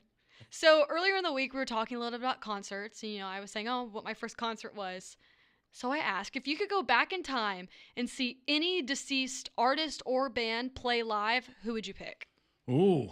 Oh, that's a good one. But they have to have passed away. Yes. Ooh, Elvis. Yeah. See, I was thinking Elvis or Michael Jackson. Yeah. Michael Jackson. I think they would be Jimi cool. Hendrix. That's a good one. Prince. Yeah. And see, like for me, I would even say Toby Keith because I love Yeah. Toby It's Keith. a good Yeah. one. I'd probably go Frank Sinatra, That's a great answer. Hmm. but just being in like, I don't know, being in like a dimly lit bar listening to Frank Sinatra play live music while you're drinking a old fashioned. No, that's good. Way to set the scene. Oh, thank you. Way to set the Thank scene. Yeah, Prince. Yeah. Print. That's a great answer too. trying to think. There's so many good ones. I'd say Luther Vandross too. That's a really good These are one. also Yeah. really good Luther Vandross. answers. Okay, this is bad that I don't know this. Is Marvin Gaye still alive? Lord no. Okay, I didn't think so. No. I didn't think so. That would be one His for daddy me. shot him. What? His daddy killed him the day before his birthday. Marvin Gaye? Yeah. Man, I did not Hey, you know didn't that. know that? Yeah. Well, that would be one for me then. Marvin Gaye be one. I did not know that. I'm thinking of plane crashes and like Otis Redding. iconic. Yeah. Didn't Leonard Skinner die in a prank call? Well, some of them. Okay, not all of them, but yeah. Otis Redding, you threw that. Yeah. Yeah, that's good. Al Green. It's a good one. Mhm. Yeah. It would have been a heck of a performance. I got one. Whitney Houston. That's yeah. such a good That's a answer. great one. Yeah. It's a really good one. My mom loves some Whitney Houston. Yeah. That would be dope. Those are all good. I would Before- love to, I would before love to see Bobby. all of them. Before Well, I was Bobby about- Brown. Before the Bobby Brown. Yeah. Yeah. Yeah. In her prime. I blame him. Same. Blame him. And he's the one still here. Yep. All right, do you guys want a BB question? Of course. Let's do it. Alrighty, last but not least, this is from BB. She says, "What personality trait do you have that tends to get you in trouble or that annoys others?" A lot. I am way too honest about things. In a embarrassing way, but also in a I'm not very good at saying for instance, like I think Paige would tell you, and I have no problem admitting this, I'm really bad at communicating things in a nice way sometimes. Like I'm just very blunt. Yeah. It's annoying to my wife. Well, I won't say striking up conversations with total strangers. Yeah. See, for me, Sometimes it can get you in trouble. like, this wouldn't get me in trouble, but it would, like, I don't know how to say this, but I'm way too nice sometimes. Like, I'm not very good at being Like saying no or stuff like that. Yeah. Yeah. As you get older, it'll be easier. Oh yeah. Oh yeah. But like as a kid, that was something I really struggled with. Yeah. And I think to some degree we all did. I was about to say everyone. Yeah, you always want to be a people pleaser to a certain degree. Right. Yeah. What about you, Damien? Mine's kind of like you, just the honesty, getting straight to it. I blame my mama for that one because Being blunt. yeah. Mary Jane didn't play. Dang. See, I'm trying to get straight to the point. Like, yeah. just tell me how you feel, and it might hurt my feelings for a second, then we'll move on. And Right. I respect you more for it because it's boom right there. Exactly.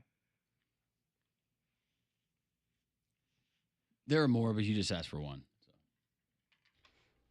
thank you, BB. Deep reflection from Landrum Roberts. Yeah. Starting to there. It's kind of doing a little self-inventory. Yeah, right. It's like, dang. I'm all screwed up. That's right. Great questions, Molly. Thank you. Thanks, Thank Molly. you. I wanted to ask some like fun movie and music and Oh, yeah. happy Friday. All right. We'll get to your text and the worst thing I've seen. We do it next.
$121. Welcome back into the Friday edition of Three Man Front here on Jox. Conrad, Landrum, Molly, and Damien with you here.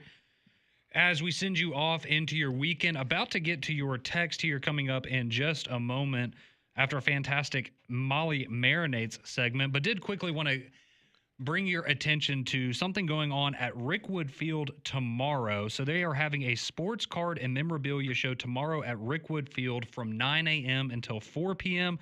Dealers will be selling, buying, and trading sports cards, including baseball, football, basketball, and other sports.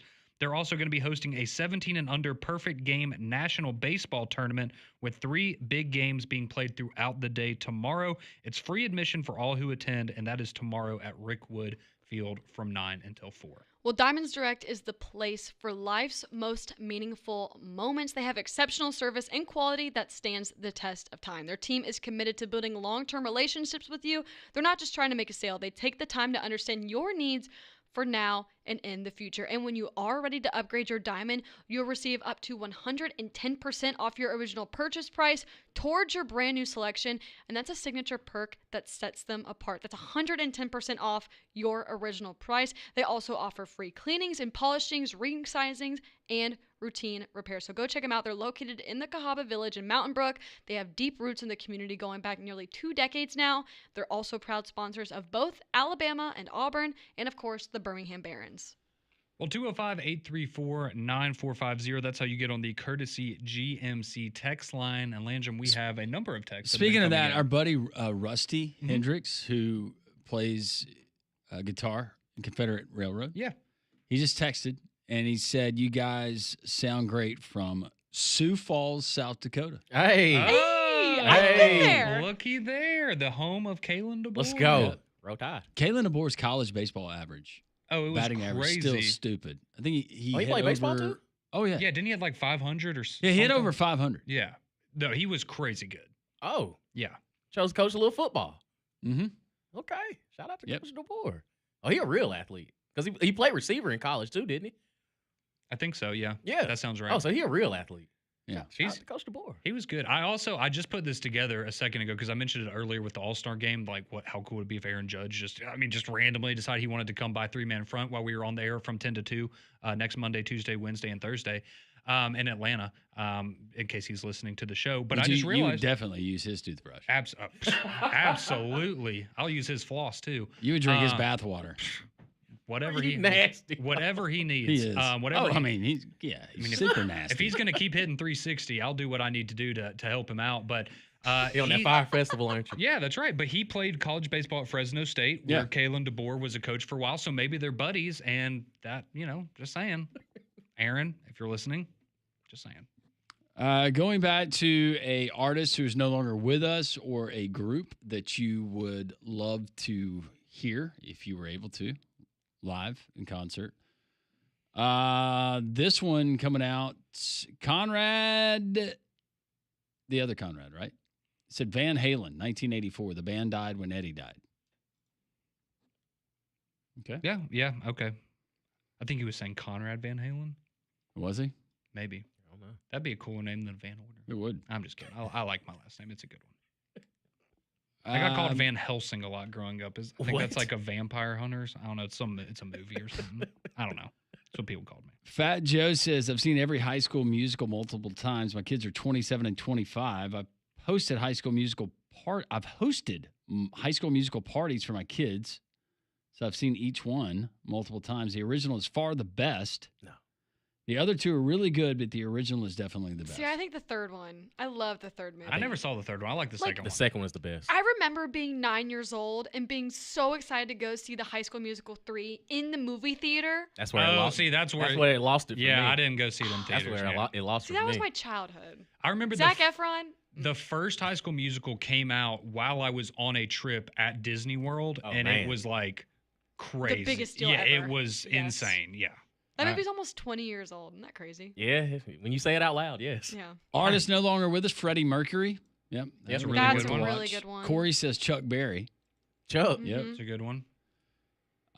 Zach says Nirvana, Kurt Cobain. Yep. Oh, yeah. Great one. Dave says the Beatles. Mm-hmm. Okay. Yeah, Very Beatles is good. good. Going back to sequels that were better than the original, Rush Hour 2 is right there with the first. I've never seen the second one. It's funny. Is it good? Yeah, I it's like been a the long time since I've seen it. First one's good. Bad Boys 2. I would say Bad Boys 2 is better than the first one too. Yeah, I've never seen any of those movies. Didn't they just come out with a new one? Yeah, Like a year ago, was it not yeah, that good? you could have left that one in the Oh, draft. okay. I figured. Yeah. Going back to childhood movies that you would watch again if they were on. Yeah, this is a good one. Willy Wonka and the Chocolate Factory. Yeah. That is a good one. Yep. Creepy. The Oompa Loompas, they creep me out. There's a lot of things in that movie that creep me out as a kid. Yeah, the original one's kind of weird. The more modern one with Johnny Depp, That one's creepy. One's actually, It's really yeah, creepy. that one is creepy. That's creepy. Yeah, it is. But as a kid, I thought it was great. Good morning, Starshine. Yeah, Larry from Homewood with a old school reference, which Molly's going to be breaking down in her movie review next week. Frank the Tank. Yeah. Frank the Frank the Tank. Tank. Yeah. Frank the Tank. I think about the pop culture references we get from different movies, and I think there's several on that one. My Boy Blue, Oh yeah. Yeah. Frank the Tank.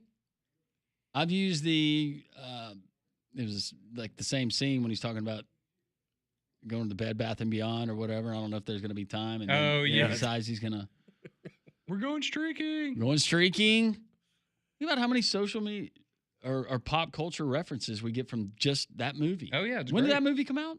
2003 maybe. Yeah. I think it was 03. Yeah, early 2000s. Great movie.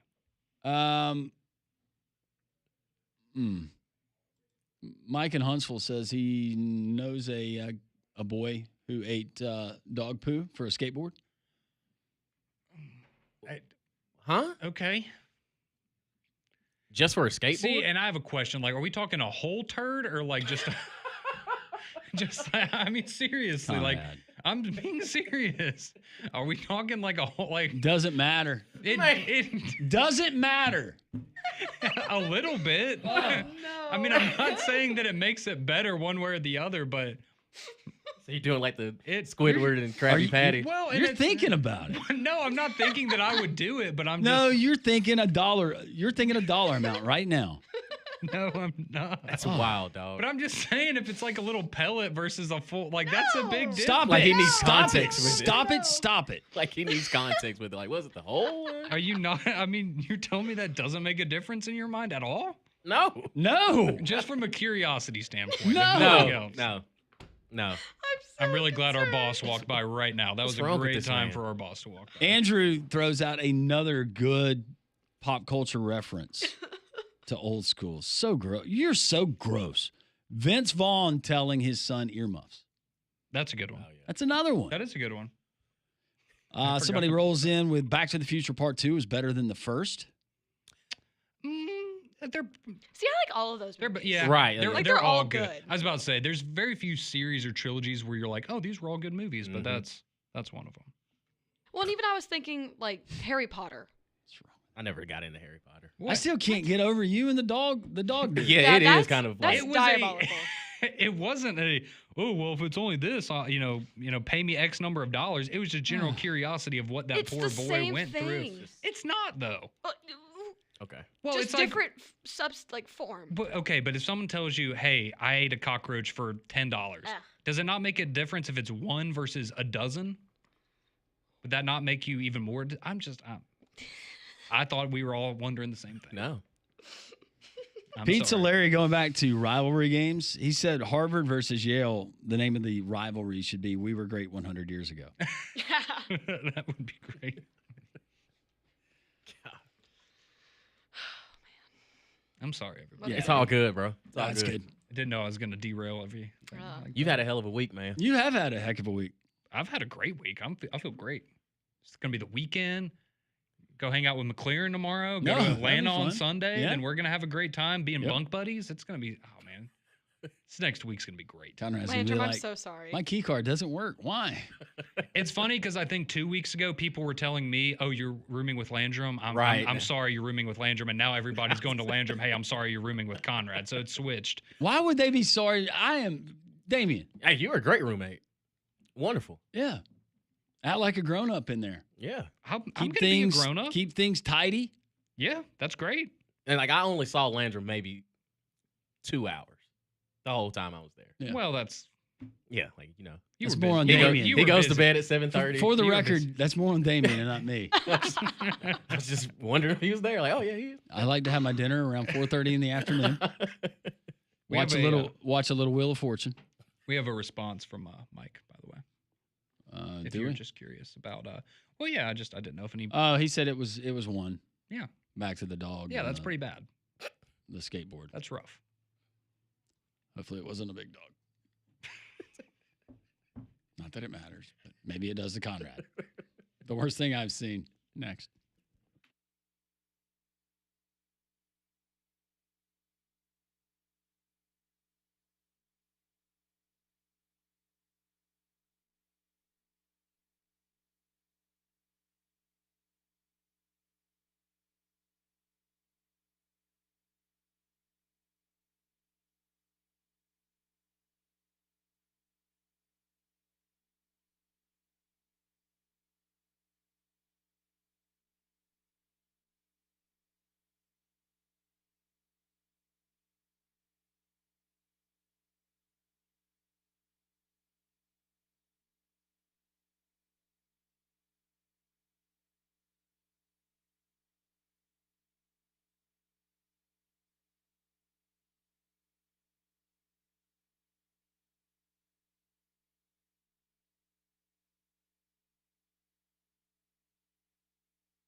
.134, three-man front. You're getting people willing to sponsor segments if Conrad does certain things for a skateboard. Wait, you know what this I'm reminds not me doing of? that. The Florida State fan from last year. Oh, I forgot. I just thought about that. And wasn't Yeah. there a radio host in Cleveland that had to do it too? Ugh. How would you put that out there? Yeah. Oh, Exactly. Had to do it. Forgot about it. See, I just think of Step Brothers, but that's just licking. So that was different. Do you remember that? No. Where he gets his face shoved in the dog poop? Oh, okay. Did you touch my drum set? Yeah. Did you No, that's what I think about with Step Brothers. I think about the drum set. Yeah. Yeah. Because I was watching Cops. That's a good one. I know Cops doesn't start till 4. I could quote that entire movie. That's such a good We one. see good, we see bad. Conrad has seen something bad. This is the worst thing that Conrad has seen.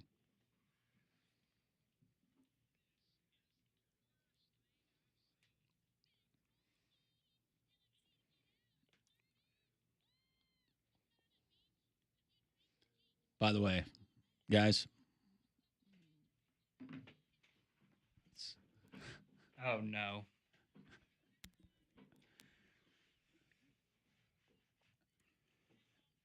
For our listeners at home, it gets me every time. We look out our studio window and down in the parking lot is the hearse. We might need to change the worst thing I've seen. Yeah, right. Yeah. For anybody that doesn't know, periodically, I don't know how many times this is. Oh my gosh, I Landrum. just saw a hand pressed up against glass from the back. I didn't know if you're talking about the hearse or the beaver. One land. See, that's when he pointed back there. I was expecting to see wildlife, and there's a hearse the back bobcat. there, Dog. which is interesting. But hey, there's other businesses in this building, so who knows?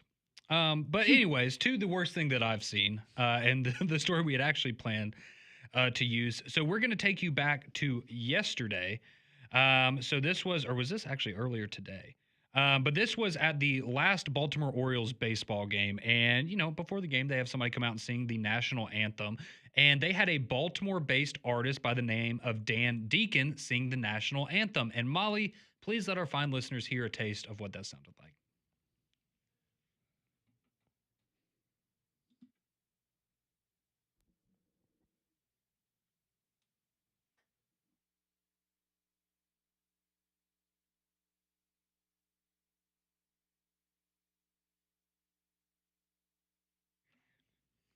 Okay, I think we're done now. I think that was enough.